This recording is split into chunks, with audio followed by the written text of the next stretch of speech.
എന്റെ എല്ലാ പ്രിയപ്പെട്ട പ്രേക്ഷകർക്കും സ്വാഗതം. നിങ്ങൾ കാണാൻ പോകുന്നത് ഫ്ലവേഴ്സ് 1 കോടി with comedy.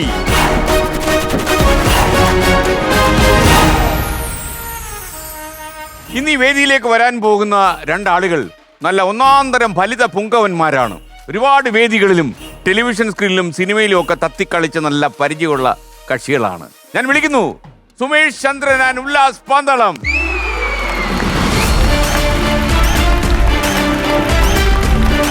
Hi Ullas. Hi Sumesh.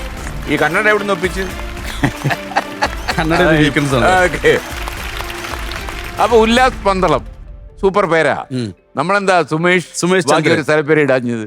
സ്ഥലപ്പേര് Pazhanthottam, സ്ഥലത്തിന്റെ പേര് പഴന്തോട്ടോ. സുമേഷ് പഴന്തോട്ടം രംഗത്ത്. അല്ല, ആദ്യകാലത്ത് അങ്ങനെയായിരുന്നു. സുമേഷ് പഴന്തോട്ടം എന്ന് വിളിക്കുന്ന ആൾക്കാരുണ്ട്, സുമേഷ് കൊച്ചി എന്ന് വിളിക്കുന്ന ആൾക്കാരുണ്ട്. അതോ ഈ പഴന്തോട്ടം എവിടെയാ ശരിക്കും? പഴന്തോട്ടം പുത്തുംകുരിശ് നമ്മുടെ വണ്ടറിലേക്ക് അടുത്തതായിട്ട്. തോട്ടം ഉണ്ടോ ശരിക്കും? തോട്ടം ഉണ്ടായിരുന്നു, വേറെ ആളുടെ ആയിരുന്നു. ഇപ്പൊ പഴം മാത്രമേ ഉള്ളത്.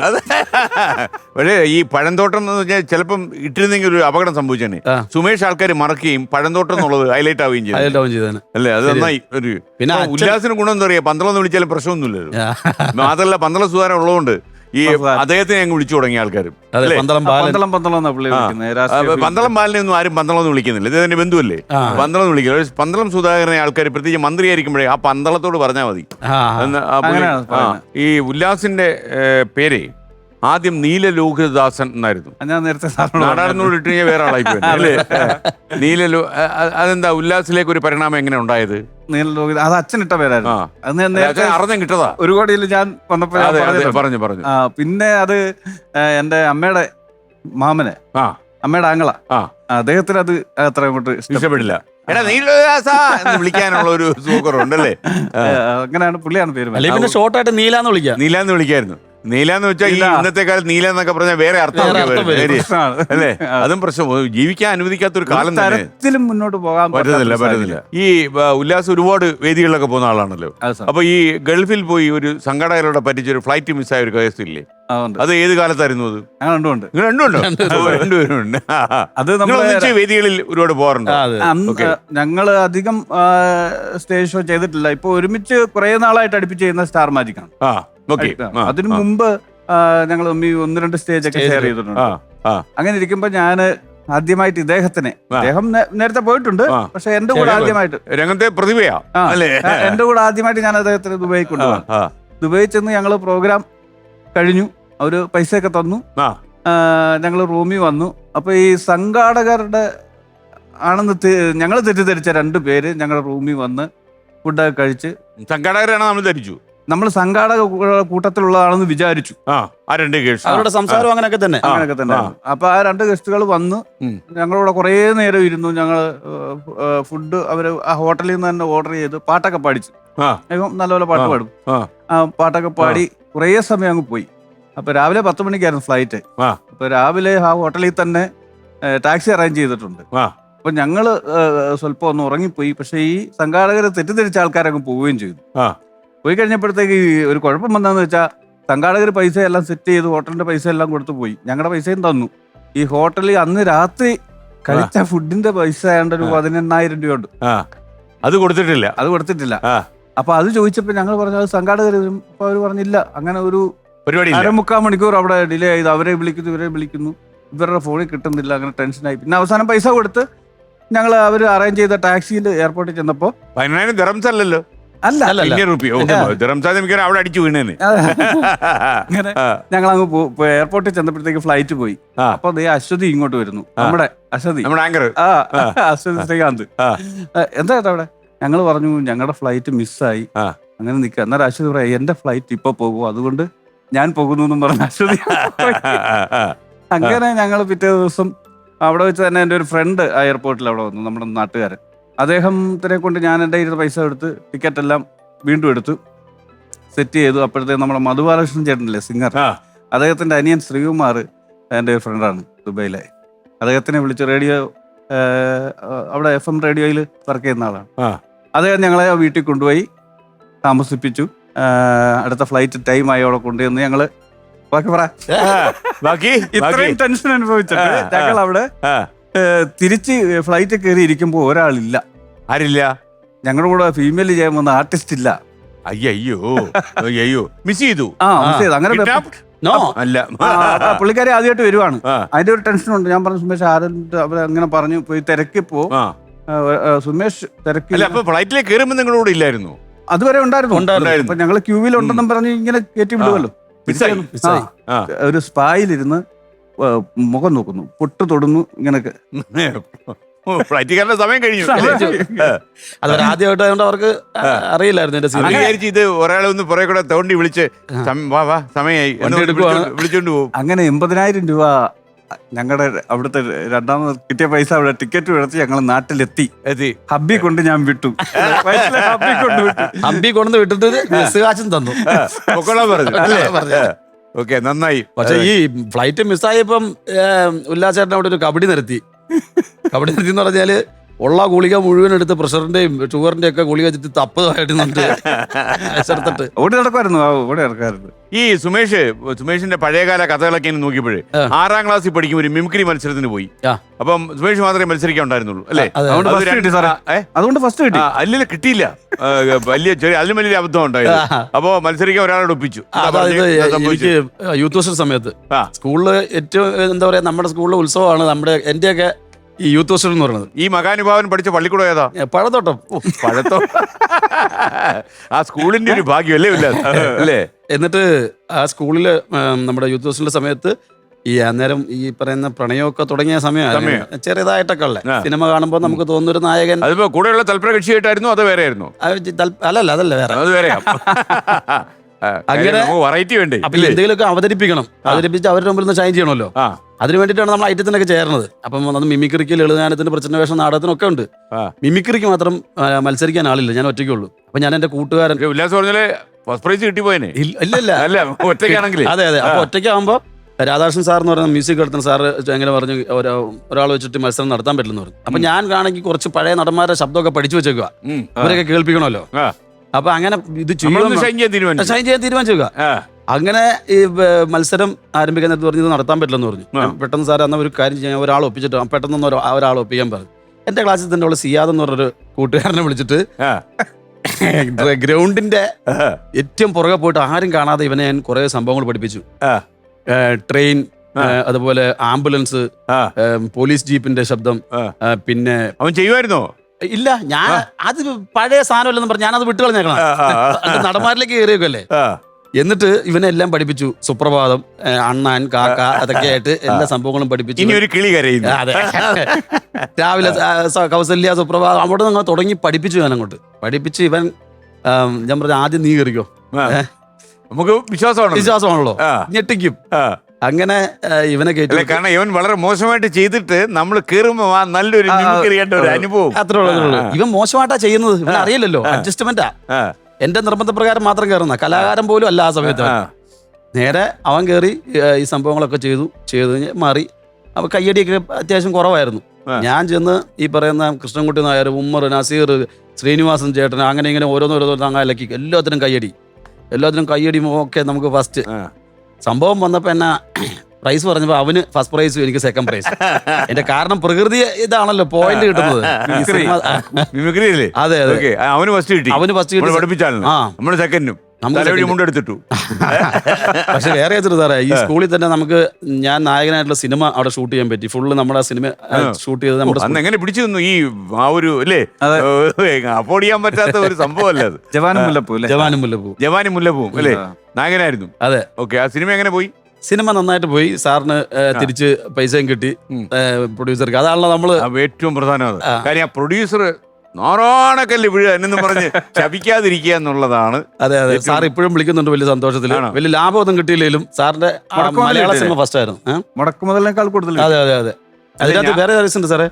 ഈ ഇടയ്ക്ക് ഇപ്പം ചിത്ര ചേച്ചിക്ക് നല്ല ഗായികക്കുള്ള അവാർഡ് ആ സിനിമയില്. പിന്നെ അതുപോലെ ക്രിറ്റിക്സ് അവാർഡ്. പോസ്റ്റ് ഒന്ന് കാണിക്കാം. ഗുഡ് ഓൾഡ് ഡേയ്സ് ആൾക്കാർ. ചുരുക്കം പറഞ്ഞ എനിക്ക് മാത്രം ഒന്നും കിട്ടാത്തുള്ളൂ. ജവാനും മുല്ലപ്പൂവും അല്ലേ? അതെ. രഘുമേനോന്റെ ഡയറക്ഷൻ. അതെ, രഘുമേനോന്റെ. ഓക്കെ. കുട്ടിയായിട്ട് എന്തോ ചോദിക്കാൻ വന്നു. നമസ്കാരം സുമേഷ് ചന്ദ്രൻ. നമസ്കാരം ഉല്ലാസ്. നമസ്കാരം കുട്ടേട്ടാ, കുറെ നാളായി കണ്ടിട്ട്. സുഖം തന്നെയല്ലേ? സുഖമായിട്ടിരിക്കുന്നു. ഓക്കെ. ഇതിക്കുള്ളിൽ സൂക്ഷിക്കാൻ അല്ലേ? സുമേഷിനോട് ഒരു കാര്യം ചോദിക്കാനുണ്ട്. താങ്കൾ മത്സരത്തിനെ കുറിച്ച് പറഞ്ഞപ്പോൾ സ്കൂൾ നാടകത്തിൽ ക്ലൈമാക്സ് രംഗത്തിൽ ഒരു ടാറ്റ കൊടുത്തത് കൊണ്ട് 1ാം സമ്മാനം 2ാം സമ്മാനമായ ഒരു കാര്യമില്ലേ? ഓ തീർച്ചയായിട്ടും അതും പഴന്തോട്ടത്തായിരുന്നു. അതെ, പഴന്തോട്ടത്തായിരുന്നു. ഈ പഴന്തോട്ടം വലിയ സ്ഥലം തന്നെ അല്ലേ? സ്കൂൾ ഡ്രാമ അല്ലേ? സ്കൂൾ ഡ്രാമ സാറേ. അത് പെരിങ്കള്ളന് ശിഷ്യന്മാരെന്ന് പറയുന്ന നാടകം. ആ നാടകത്തിൽ പെരിങ്കള്ളനാണ് ഞാൻ. അപ്പം മത്സരിച്ചുകൊണ്ടിരിക്കുന്നത് വളരെ അടിപൊളിയായിട്ട് ചെയ്തു. ഇതിനകത്ത് അവസാനം കള്ളനെ കെട്ടി കോടതിയിലൊക്കെ ചെയ്തിട്ടുള്ളൊരു സീനൊക്കെ കഴിഞ്ഞിട്ട് ഇതിൻ്റെ ഒരു ക്ലൈമാക്സ് വിദൂഷകം വന്ന് പറഞ്ഞ് ഇതൊക്കെ ചെയ്തിട്ട് ഭയങ്കര മ്യൂസിക്കൊക്കെ ലൈവ് വന്ന് മ്യൂസിക് വായിക്കുക, ഹാർമോണിയം ഒക്കെ ആയിട്ട്. അന്നേരം എല്ലാവരും സ്റ്റില്ലായിട്ട് ഇങ്ങനെ നിന്നു. ഞാനപ്പോൾ അതിൻ്റെ ഹാപ്പി, എല്ലാവരും കൈയടിക്കുന്നു, എഴുന്നേറ്റ് എന്നൊക്കെ കൈയടിച്ചപ്പോൾ ഞാൻ സെൻറ്ററിൽ നിന്നുകൊണ്ട് ഇങ്ങനെ കാണിച്ചു. അതിനകത്ത് പോയിന്റ് കുറച്ച് സ്റ്റില്ലിൽ നിൽക്കുമ്പോൾ കൈ അനങ്ങാൻ പാടില്ല. പച്ചലേറ്റ് റെഡായത്. അങ്ങനെ സ്കൂൾ നാടകത്തിന്റെ കാര്യം പറഞ്ഞപ്പോഴേ, ഞാൻ UP സ്കൂളിൽ പഠിക്കുന്ന സമയത്ത് വില്ലേജ് പഠിച്ച സ്കൂളിലാണ് ഞാൻ 1ാം ക്ലാസ്സിൽ പഠിച്ച ചിറ്റൂളങ്ങര LP സ്കൂളിലാണ്. സ്കൂൾ ഇപ്പോഴും ഉണ്ടല്ലോ അവിടെ. ക്ലാസ് ടീച്ചറുടെ പേര് വരെ എനിക്ക് ഓർമ്മയുണ്ട്, വാസുദേവൻ പിള്ള സാർ. അത് കഴിഞ്ഞിട്ട് UP സ്കൂൾ പുഴിക്കാട്, നമ്മുടെ പുഴിക്കാട്. പിന്നെ NSS boys high school, NSS college എല്ലായിടത്തും പറഞ്ഞുവിടുമായിരുന്നോ? അത് അവനിങ്ങനെ UP സ്കൂൾ പുഴിക്കാട് പഠിക്കുന്ന സമയത്ത് ഞാൻ അന്ന് 5ലാന്ന് തോന്നുന്നു. അപ്പൊ അന്ന് 7ാം ക്ലാസ് പഠിക്കുന്ന ചേട്ടന്മാരാണല്ലോ, അവര് ക്ലാസ് മീറ്റിങ്ങിന് നാടകം നടത്തും. അപ്പം നാടകം തകൃതിയായിട്ട് നടക്കാൻ ഞങ്ങൾ ജനലിൽ കൂടെ ഒക്കെ ഇങ്ങനെ കണ്ടിരുന്നപ്പം ഒരാളെ കുത്തി, അയാൾ വീണു കഴിഞ്ഞിട്ട് കുറച്ച് കഴിയുമ്പോഴത്തെ അന്വേഷണത്തിന് SI വരുന്നുണ്ട്. SI ഇങ്ങനെ വിളിച്ചിട്ട്, നീ എന്തിനാ ഇവനെ കൊന്നേ എന്ന് ചോദിക്കുക. അപ്പൊ ടീച്ചർമാരൊക്കെ ഇരുന്ന് ഭയങ്കര ചിരി. ഞങ്ങൾക്ക് അത് എന്തോന്നും പിടികിട്ടിയില്ല. പിന്നീട് ആലോചിച്ചപ്പോഴാണ് നമുക്ക് അതിന്റെ തമാശ മനസ്സിലായത്. ഈ ചത്ത ആളും ഈ കുത്തിയ ആളും കൂടി ഇങ്ങനെ നിൽക്കുക. ഓ അത് ശരി. അങ്ങനെ നിൽക്കുമ്പോഴാണ് ചോദിക്കുന്നത്, നീ എന്തിനാണ് അവനെ കൊന്നത്?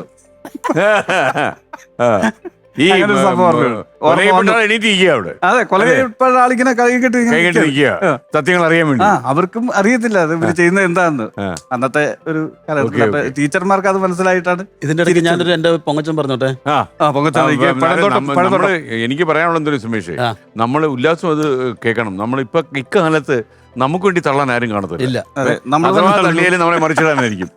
അപ്പൊ നമ്മൾ തന്നെ തള്ളിക്കോണം. സിനിമ പോസ്റ്റ് വരെ തള്ളുന്നതിനകത്ത് നമ്മള് തള്ളു കാണും തോന്നാത്ത രീതിയിൽ തള്ളണം. അതൊരു കരയാ. കാരണം ഈ ഇടയ്ക്ക് ഒരു കക്ഷി നമ്മുടെ ഒരു അനുഭവത്തിലുണ്ടായ സംഭവം, അയാളെ ഒരു ഉത്തരേന്ത്യൻകാരൻ പരിചയപ്പെട്ടു. എങ്ങനെ ഹൗ ഈസ് യുവർ ലൈഫ് എന്നയാൾ ചോദിച്ചപ്പോൾ പറഞ്ഞു, എന്തുവാ സാറേ കാര്യമൊന്നുമില്ല, 5-6 നാഷണൽ അവാർഡൊക്കെ കിട്ടിയിട്ടും നമുക്ക് വലിയ പണിയൊന്നുമില്ല ഇരിക്കുക. 6 നാഷണൽ കിട്ടിയ ആളെന്ന് അയാളെ ധരിപ്പിച്ചു. അയാൾ പോലും പറഞ്ഞില്ല, ഒരൊറ്റ തള്ളായിരുന്നു വീണ്. മനസ്സിലായി, ഒരു പണിയില്ല. സുമേഷ് അതുപോലെ തള്ളണം. അല്ല, അങ്ങനെ തള്ളാൻ എനിക്ക് അറിയാമല്ലോ. ഞാനിപ്പോ ഇത് പറഞ്ഞു തള്ളി നോക്കാം. ഞാൻ പറയാം കറക്റ്റ്. ഞാൻ പറയാം, എനിക്ക് സ്കൂളിൽ ഈ പഴന്തോട്ടം സ്കൂളിൽ എനിക്ക് 4 നാടകത്തിന് ഫസ്റ്റ് പ്രൈസ് കിട്ടിയില്ലെങ്കിലും 4 നാടകത്തിൽ ബെസ്റ്റ് ആക്ടർ ഞാനായിരുന്നു. നിങ്ങളുടെ നാടകം മാത്രമേ ഉള്ളായിരുന്നോ മുമ്പേ? അല്ല, നാടകത്തിന്റെ അല്ല, ക്യാരക്ടറിന് കിട്ടുന്ന ഒരു ഇത്. അങ്ങനെയാണ് അവിടെ നിന്നൊക്കെ ഒരു സിനിമയിലേക്ക് എന്നൊക്കെ പറഞ്ഞ് ചിന്തിക്കാനൊക്കെ തുടങ്ങിയത്. ഈ നേതാക്കന്മാരെ അനുകരിക്കുന്ന ഒരു സംഭവം ഉണ്ടല്ലോ, വെടിക്കെട്ട്. അത് ഒരു ഈ നേതാക്കന്മാരുടെ ശബ്ദങ്ങൾ കള്ളൂടിയന്റെ ഒക്കെ കഥാപാത്രത്തെ അല്ല, കള്ളൂടിയന്റെ കഥാപാത്രത്തെ സ്റ്റേജ് ചെയ്യുമ്പോൾ അതിന്റെ കൂടെ ചെയ്യുന്ന, അതിനകത്ത് ചെയ്യുന്ന. അപ്പൊ വലിയ മാർക്കറ്റാണോ? പിന്നെ എനിക്ക് ബെവറേജസ് കോർപ്പറേഷൻ ഇത്ര ശക്തമായിട്ടായിരിക്കും. എല്ലാ കള്ളുടിയന്മാർക്കും പരിപാടിയുണ്ട്. അല്ല സാർ, വേറെ നമ്മൾ പണ്ട് കോമഡി സ്കിറ്റില് കള്ളുകുടി എന്ന് പറയുമ്പോ ആദ്യത്തെ നമ്മുടെ മനസ്സിലേക്ക് വരുന്ന ഒരു വരയൻ ഡ്രൈവർ, പിന്നെ ഒരു ചുമന്ന വരയൻ ഡ്രൈവർ മസ്റ്റാണ്. ഇല്ല, അത് കള്ളുകുടിയനല്ല.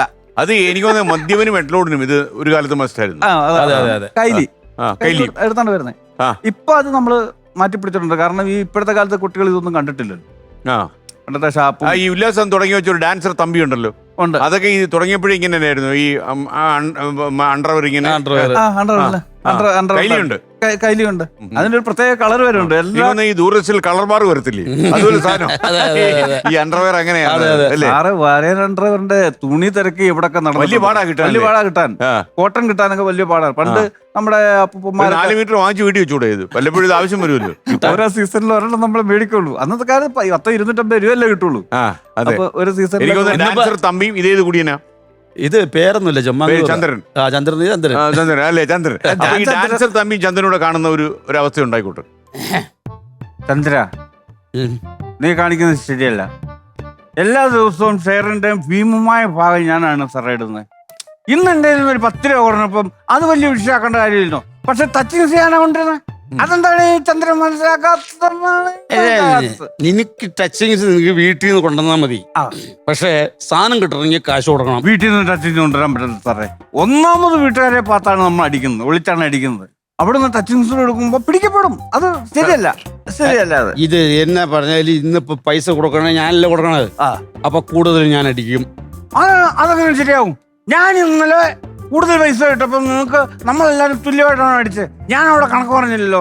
കണക്ക് പറയുന്നത് ശരിയല്ല ചന്ദ്ര, കണക്ക് പറയുന്നത് ശരിയല്ല. അത് കണക്ക് പറഞ്ഞ് കൃത്യമായിട്ട് പോയില്ലേ നാളെ തമ്മിൽ പ്രശ്നം ഉണ്ടാവും. എന്ത് പ്രശ്നം? എന്ത് പ്രശ്നം? എന്നാ ഒരു കാര്യം ചെയ്യാം, ഇന്നു മുതൽ ഞാൻ നിന്നോടുള്ള കമ്പനിയാണ് നിർത്താണ് ചന്ദ്ര. ശരിയല്ല അത് എന്ന് പറഞ്ഞാൽ ഇവന്റെ വർത്തമാനം കേട്ടോ സാറേ, ഞങ്ങൾ വലിയ കമ്പനി ലാഭത്തിൽ നടത്തുവാന്ന് തോന്നും. കുടിയാണെങ്കിൽ ഒരു എത്തിക്സ് ഉണ്ട്. പക്ഷെ വീട്ടിൽ എത്താറില്ല സാർ. അതാ പറഞ്ഞ എത്തിക്കണമെന്ന്. അതാ പറഞ്ഞ എത്തിക്സ് വേണോ. വേറെ സംഭവം വരുന്നുണ്ട്. എന്ത്? പണ്ടൊക്കെ നമ്മള് കള്ളു കുടിച്ച് റോട്ടിൽ കിടന്നു കഴിഞ്ഞാൽ എടുത്തോണ്ട് പോകാനായിട്ട് ആൾക്കാരുണ്ടായിരുന്നു. ഇനി മുതൽ അതിന്റെ ആവശ്യമില്ല. ഓൺലൈൻ വഴി വീട്ടിലേക്ക് മദ്യം വരാൻ പോവുകയാണ്. ഓൺലൈൻ വഴി നമ്മൾ വിളിച്ചു പറഞ്ഞാൽ സാധനം വരും. എടുത്തോണ്ട് പോകേണ്ട കേസില്ല. പക്ഷേ ഇത് പൈപ്പ് ലൈൻ വഴി വരുവാണെങ്കിൽ ഗുണമാണ്. തുറക്കുമ്പോ മദ്യം കുടിക്കുന്നു, ആള് വെക്കുന്നു, കിടക്കുന്നു, ഒരാളും എടുത്തോണ്ട് പോകണ്ട. അതല്ല സാർ, വീട്ടിൽ തന്നെ നടക്കും. അപ്പൊ നിന്റെ കാശുണ്ടെങ്കിൽ നീ ഓൺലൈനിൽ ഗൂഗിൾ ഉപയോഗിച്ച് മദ്യവിനെ ട്രാക്ക് ചെയ്യും വേണ്ട. വേണ്ട, ടവർ ലൊക്കേഷൻ എടുക്കണ്ട. അത്രേ ഉള്ളൂ. വീട്ടിൽ തന്നെ നടക്കില്ല. മറ്റേ കള്ളിഷാപ്പിൽ നമ്മൾ ടവർ ലൊക്കേഷൻ വഴി ഭാര്യയ്ക്ക് ഗൂഗിളിൽ അടിക്കേണ്ടി വരും. അതുള്ളൂ. മാത്രമല്ല സാറേ, കഴിച്ച ആൾക്കാർ പുറത്ത് കഴിക്കുന്നുണ്ടെന്ന് അറിയിക്കാതെ നടക്കുന്ന ആൾക്കാരുണ്ടല്ലോ, അവർക്കും സുഖമാണ്. പുറത്തേക്ക് ഇറങ്ങുന്ന കാര്യമല്ല, വീട്ടിലിരുന്ന് അടിക്കാൻ. ഞാൻ കഴിഞ്ഞ ദിവസം ബ്യൂറേജിൽ പോയി ഒരു ഫുള്ളെടുത്തു. എന്നെ കൂട്ടിയില്ല. അപ്പൊ ഞാൻ ഉച്ചയ്ക്ക് ഒരു ഫുള്ളെടുത്തു. സൈക്കിളല്ല പോയെ. ഫുള്ളെടുത്ത് ഇവിടെ താത്തിട്ട് സൈക്കിള് കയറാൻ നോക്കിയപ്പോ എന്റെ മനസ്സിലൊരു ചിന്തന ഉണ്ടായി. ചിന്തനം വന്നു. ഞാൻ എന്താ സാറേ ചിന്തനം എന്നറിയോ? ഞാൻ സൈക്കിളിൽ കയറി പോകുന്ന സമയത്ത് ഇതെങ്ങാനും താഴെ വീണ് വെട്ടിയാ പോയില്ലേ. അതുകൊണ്ട് ഞാൻ എന്ത് ചെയ്തു, അവിടെ ഇരുന്ന് തന്നെ ഈ സാധനം അടിച്ച് തീർത്തു. പിന്നെ പൊട്ടുന്ന പ്രശ്നമില്ലല്ലോ. എന്റെ ചിന്തന ശരിയായിരുന്നു. കറക്റ്റ്. ഞാൻ വീട്ടിലെത്തുമ്പോഴേക്കും ഞാൻ 9 വീഴ്ച വീണു. ഇതെന്റെ ഉണ്ടായിരുന്നേ. പറഞ്ഞു അറിയാണ്ട് പൂസായിരുന്നു. സുമേഷിന്റെ വെടിക്കെട്ട് ഞാൻ ചോദിച്ചായിരുന്നു അല്ലേ? വെടിക്കെട്ട് പറഞ്ഞില്ലല്ലോ. അത് ഈ സാധാരണ ഇങ്ങനെ നമ്മൾ സ്കിറ്റുകൾ ഇങ്ങനെ പോകുമ്പോൾ ആങ്കറോട് ഇങ്ങനെ ചോദിക്കും, ഞാനിങ്ങനെ ഒരു കലാകാരനാണെന്ന് പറയും. പറയാൻ എന്താ ചെയ്യണം? ഞാൻ വെടിക്കെട്ടിന്റെ ശബ്ദം ചെയ്യും. അതൊക്കെ കൊച്ചു പിള്ളേർ ചെയ്യണല്ലേ. ഇതല്ല, രാഷ്ട്രീയക്കാരുടെ ശബ്ദത്തിൽ ഞാൻ വെടിക്കെട്ടിന്റെ ശബ്ദം. ആദ്യമായിട്ട് നമ്മുടെ അച്യുതാനന്ദൻ സാറാണ് ഈ പടക്കത്തിന് തിരി കൊടുക്കുന്നത്. അച്യുതാനന്ദൻ സാർ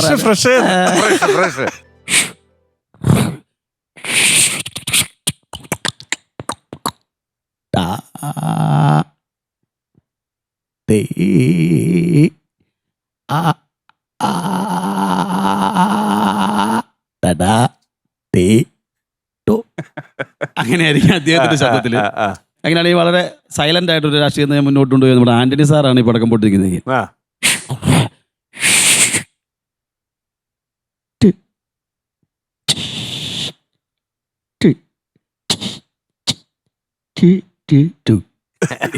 ഉമ്മൻചാണ്ടി സാറാണെങ്കിൽ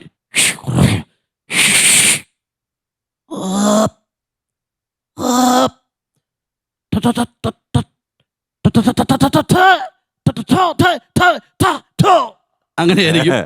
പിന്നെ ഈ പറഞ്ഞ പോലെ വളരെ സൈലന്റ് ആയിട്ട് പൊട്ടാതെയൊക്കെ പോകുന്ന ശ്രീ വെള്ളാപ്പള്ളി സാറിന്റെ ശബ്ദത്തിലാണ് ഈ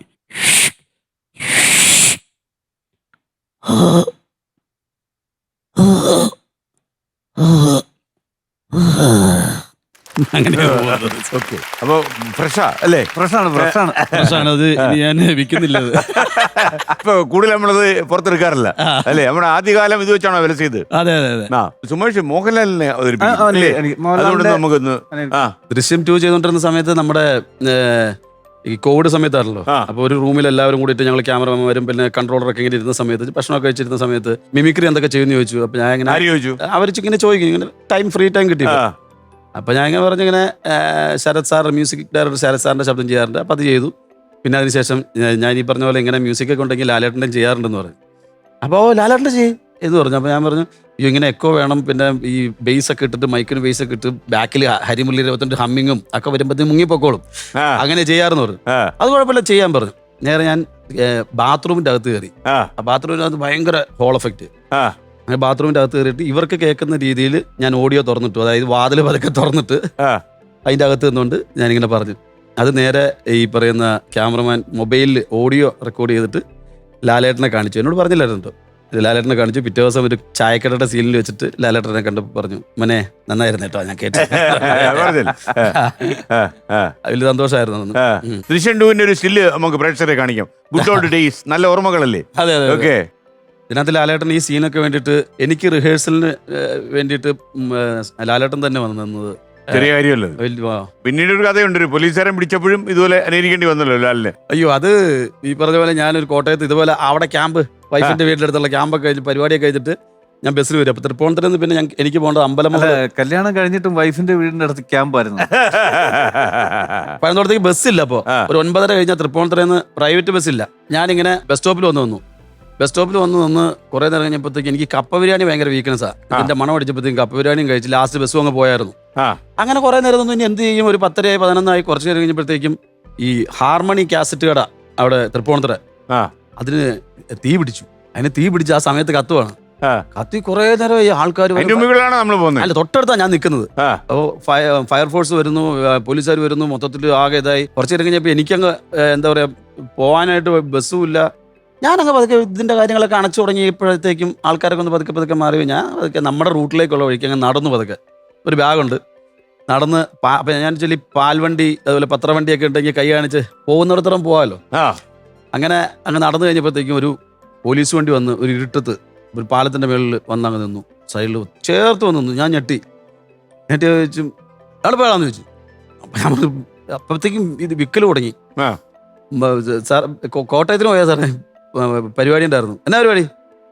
മിമിക്രി മെഗാ ഷോ. മിമിക്രി എന്നാ കാണിക്കണേ? മിമിക്രി നടന്മാരുടെ ശബ്ദമൊക്കെ അയ്യോ നടന്നു ചെയ്യും. ഗൗരവത്തില് എസ് ഐ ഞാൻ അറിയാണ്ടങ്ങ് പ്രതി ആയിക്കൊണ്ടിരിക്കുക. എന്നിട്ട് ശ്രീനിവാസന്റെ ശബ്ദം. പോലീസുകാർക്ക് സംശയം ഉണ്ടോ തീയിട്ടത് സുമേഷ് ആണെന്ന്? അങ്ങനെ എന്റെ വിചാരം അതാ. ഞാൻ അങ്ങ് മാറി പോവുകയും ചെയ്തു. നമ്മൾ രക്ഷപ്പെടാൻ ശ്രമിക്കുവാണ്. അപ്പൊ ഞാൻ നേരെ ശ്രീനിവാസന്റെ ശബ്ദം അവിടെ നിന്നിട്ട് പറയുന്നത് അങ്ങ് ചെയ്യുക, വേറെ ഒരു ഇതില്ല. ഞാൻ അപ്പൊ തന്നെ അമ്മാമ്മേ ദാസാന്നൊക്കെ പറഞ്ഞ് ഞാൻ അവിടെ ശ്രീനിവാസൻ ചേട്ടന്റെ ശബ്ദം ചെയ്തു. വേറെ ആരും ചെയ്യണമെന്ന് ചോദിച്ചു.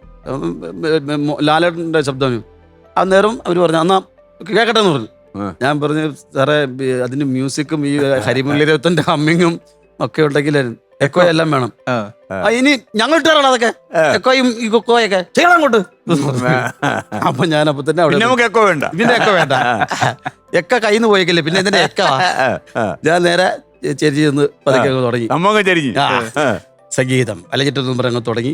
കഴിയുമ്പോഴത്തേക്കും എൻ്റെ ഒരു വീട് അയൽവക്കത്ത് താമസിക്കുന്ന ഒരു പോലീസുകാരൻ, പുള്ളിയെ വണ്ടി ഓടിക്കുന്നത്. ഈ പുള്ളി പറഞ്ഞ് എന്നെ പേടിപ്പിക്കാൻ പറഞ്ഞിട്ടാണ് SIയോട് പറഞ്ഞിട്ടാണ് ഇതൊക്കെ ചെയ്തത്. ഇയാളിങ്ങനെ തല ഇങ്ങനെ പതുക്കെ കൊണ്ടുവന്നപ്പോ സൈഡിൽ എനിക്കറിയാവുന്ന ആള്, ഞാൻ ഇവിടെ താണായിരുന്നോ ഇതിന്റെ അകത്തുനിന്ന് ഞാൻ അങ്ങനെ ചോദിച്ചു. അപ്പൊ തന്നെ പോലീസുകാരനെ താണോ കയറാൻ വണ്ടിയിൽ നിന്ന് പറഞ്ഞു. ഇതുപോലെയാ കാര്യങ്ങള്. കയറാൻ പറഞ്ഞ വണ്ടിക്കകത്ത് കയറി. വണ്ടിക്കകത്ത് വണ്ടി എടുക്കണു. നീ നേരത്തെ പോലീസ് ജീപ്പ് കയറിയുണ്ടോ എന്ന് ചോദിച്ചു. ഇല്ല സാറ് കയറിയല്ല. ഇനി പരിചയമായിക്കോളും എന്ന് പറഞ്ഞു. നേരെ വേറെ സ്ഥലത്തേക്ക് കൊണ്ടുവന്ന് ഒരു ജംഗ്ഷനിൽ കൊണ്ടു നിർത്തി. അവിടെ ഈ ടിപ്പറുകളൊക്കെ രാത്രി പോവുക ടിപ്പർ. അപ്പോൾ നിർത്തിയിട്ട് 3 പോലീസുകാരും ഞാൻ ബാഗിൽ നിൽക്കുന്നു. 3 പോലീസുകാരിൽ എല്ലാവരും നിന്നിട്ട് കൈ കാണിച്ചു. അങ്ങൊന്ന് പാഞ്ഞു വരുന്ന ശബ്ദം കേൾക്കായിരുന്നു ആ ടിപ്പറിന്റെ ബാക്ക് കിടന്ന് അടിക്കുന്ന കട്ട കട്ട കട്ട കട്ടയെന്ന്. ഈ കൈ കാണിച്ചോടി എന്നും പറഞ്ഞ് ഇങ്ങനെ ഒരു 4 മുതല വാതുറക്കം പോലെ ഇങ്ങനെ കടകടയെന്ന് പറഞ്ഞ് വന്ന് നിർത്തി. അവിടെ നിർത്തി. അപ്പോൾ തന്നെ ആരും ഒന്നും സംസാരിച്ചില്ല. ഇയാൾ വണ്ടി കയറും. നിങ്ങളേത് വിളിക്കാ? സാറേ കിഴക്കമ്പലം. തനിക്ക് പള്ളിക്കര ഇറക്കണം. കയറ്റി. ഞാനും മിണ്ടുന്നില്ല. എനിക്ക് എൻ്റെ പേടിയായിട്ട് എൻ്റെ ശബ്ദം നാക്കൊക്കെ ഒട്ടിയിട്ട് ഞാൻ അങ്ങനെ തന്നെ ആ ടിപ്പർ. അപ്പം ഡ്രൈവർ മാത്രമേ ഉള്ളൂ. ഞാൻ സൈഡിൽ കയറിയിരുന്നു. ആദ്യമായിട്ടൊരു ടിപ്പറിൽ കയറുന്നത്. അതിൻ്റെ പേടിയുണ്ട്. ഫ്രണ്ട് കിടന്ന് ഇങ്ങനെ കാണിച്ചുകൊണ്ടിരിക്കുകയാണ്. പള്ളിക്കര ജംഗ്ഷനിൽ എന്നെ ഇറക്കുന്ന സമയം വരെ ഹമ്പ്, കിടങ്ങുകള്, ചപ്പ് ചവറുകൾ കിടക്കുന്നിടത്തൊക്കെ ചവിട്ടി ഒതുക്കി കൃത്യമായിട്ട് ചാടിക്കാതെ കൊണ്ടുപോയി ചാടിച്ചു. ഇയാളുടെ വിചാരം ഞാൻ ഡ്യൂട്ടി കഴിഞ്ഞു പോണ പോലീസുകാരനാണ്.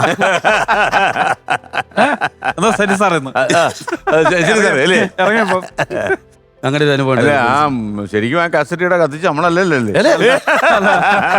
അപ്പൊ എനിക്കൊന്ന് ഉല്ലാസ് ഈ സ്റ്റാറിനെയൊക്കെ അവതരിപ്പിച്ചാണോ രംഗത്ത് വന്നത് കൂടുതൽ പോപ്പുലർ ആയത്? അല്ല ഞാൻ സ്കിറ്റുകൾ എനിക്കൊന്ന് ഏഷ്യാനിലെ കോമഡി സ്റ്റാർസിലൂടെ ആയിരുന്നു അല്ലേ നമ്മുടെ അല്ലേ ഗൃഹപ്രവേശം? ശരിക്കും ഉല്ലാസേനൊക്കെ ഞാൻ കണ്ട് കൊതിച്ചിട്ടൊക്കെയാണ് നമ്മൾ ഫീൽഡിലേക്ക് അല്ല സ്റ്റാർ ഇതിനകത്ത് നമ്മൾ ടി വി ഷോ എന്ന് പറയുന്നത് ഇതിനകത്ത് വന്നപ്പോഴേ എനിക്ക് ഉല്ലാസേന്റെ ടീമിനായിരുന്നു എനിക്ക് ഇഷ്ടം. ഞാനൊരു പ്രേക്ഷകനായിരുന്നു ആ സമയത്ത്, ആ സ്ഥിരം പ്രേക്ഷകനായിരുന്നു. ഇവർക്ക് സെക്കൻഡ് പ്രൈസ് ആയിരുന്നു. ആ സമയത്ത് എനിക്കൊക്കെ ഭയങ്കര വിഷമമായത്, അയ്യോ അവർ ഫസ്റ്റ് കിട്ടണ്ടായിരുന്നു എന്നൊക്കെ പറഞ്ഞ അതൊക്കെ അന്തകാലം. ഞാൻ ആദ്യമായിട്ട് മുഖം കാണിക്കുന്നത് ഞാൻ പറഞ്ഞിട്ടുണ്ട് സാറിന്റെ ഷോയിലാണ്. ആദ്യമായിട്ട് ഒരു ടെലിവിഷൻ ചാനലിൽ വരുന്നത് അല്ലേ, ദൃശ്യമാധ്യമത്തിൽ മുഖം കാണിക്കുന്ന സാറിന്റെ നമ്മൾ തമ്മിൽ പ്രോഗ്രാമിൽ ആദ്യമായിട്ട് ഓഡിയൻസ് ആയിട്ട്. ഈ ഓഡിയൻസിൽ ഇരുന്ന് രക്ഷപ്പെട്ട കുറെ ആൾക്കാരുണ്ട്. അപ്പൊ ഉല്ലാസ് എനിക്ക് തോന്നുന്നത് തിരുവഞ്ചൂർ രാധാകൃഷ്ണനാണ് ഏറ്റവും നന്നായിട്ട് അവതരിപ്പിക്കുന്നത് അല്ലേ? ഞാൻ സാറിനെ അനുകരിച്ചിട്ടുണ്ട്. ഒന്ന് നമുക്ക് അതൊന്ന് ഒരു ഇത് കേട്ടാല്. കാര്യം തിരുവഞ്ചൂർ എപ്പോഴും നമുക്ക് ഇഷ്ടമുള്ള ഒരാളാണ്. അതെ അതെ. ഒരു ഗവൺമെന്റ് അധികാരത്തിൽ വരുമ്പോൾ ആ ഗവൺമെന്റിന് ചില തീരുമാനങ്ങളുണ്ടാകും. ഇടതുപക്ഷ ഗവൺമെന്റ് എടുക്കുന്ന നിലപാടല്ലല്ലോ UDF ഗവൺമെന്റ് എടുക്കുന്നത്. ഇപ്പൊ തന്നെ മുല്ലപ്പെരിയാർ വിഷയത്തിൽ തമിഴ്നാട് എടുത്ത നിലപാടെന്താ? തെറ്റായ കാര്യങ്ങൾ മാധ്യമങ്ങൾ വളച്ചൊടിക്കുകയാണ്. എനിക്ക് ചില ഷുഗറിന്റെ പ്രശ്നങ്ങളുള്ളത് കാരണം നാക്കുളുക്കും. അതിനെ തെറ്റായ രീതിയിൽ വളരെ മോശമായിട്ട് വൈരനിരാധര ബുദ്ധിയോടെ തിരുവഞ്ചൂർ സാറിനെ അനുകരിക്കാനുള്ള കാരണം എന്ന് പറഞ്ഞു കഴിഞ്ഞാൽ നമ്മുടെ എല്ലാ വർഷവും ഓണത്തിന് നമ്മുടെ ഫ്ലവേഴ്സ് തുടങ്ങി സൂപ്പർ ഡൂപ്പ് എന്ന് പറയുന്ന പ്രോഗ്രാം ഉണ്ട്. അതില് തിരുവഞ്ചൂർ സാറിന്റെ ഡൂപ്പ് നമ്മുടെ ചവറ മണിക്കൂട്ടൻ ചേട്ടൻ ചെയ്യും. അപ്പം ആരുമില്ല ശബ്ദം കൊടുക്കാൻ സ്റ്റുഡിയോയില്. അപ്പൊ ഞാൻ പറഞ്ഞു ഞാൻ ചുമ്മാ അതൊന്ന് ചെയ്ത് നോക്കട്ടെ എന്ന്. അങ്ങനെ ചെയ്തു തുടങ്ങി. കേട്ടിട്ടില്ല ഇത്? ഇല്ല അദ്ദേഹത്തിന് ഒന്ന് കേൾപ്പിക്കണം. അല്ല ഞാനങ്ങനെ പിന്നെ വേദിയിലും അങ്ങനെ ചെയ്യാറില്ല. നമ്മളെ പുതിയ ആരും ചെയ്തിട്ടില്ലെന്ന് തോന്നുന്നു. ഞാൻ ഡയലോഗ് അത്ര വ്യക്തമല്ല. നമ്മുടെ അനിൽ ആന്റണി അങ്ങനെ ആരും ചെയ്തിട്ടില്ല. ഇന്ത്യ ഒരു 125 വർഷം കഴിയുമ്പോഴേക്കും നമ്മുടെ ഇന്ത്യയെ ഒരു വികസ്വര രാജ്യമാക്കി മാറ്റുമെന്നാണ് നമ്മുടെ മോദിജി പ്രഖ്യാപിച്ചിട്ടുള്ളത്. സബ്സ്കാ ഭാരത് സബ്സ്കാ ആശ്വാസ് സബ്സ്കാ വിശ്വാസ്. ഈ ഉല്ലാസേ സ്റ്റാർ മാജിക്കിൽ ഒരു പാട്ട് പാടിയല്ലോ, പാട്ട് ഹിറ്റായിരുന്നു. നമുക്കൊന്ന് കാണാത്.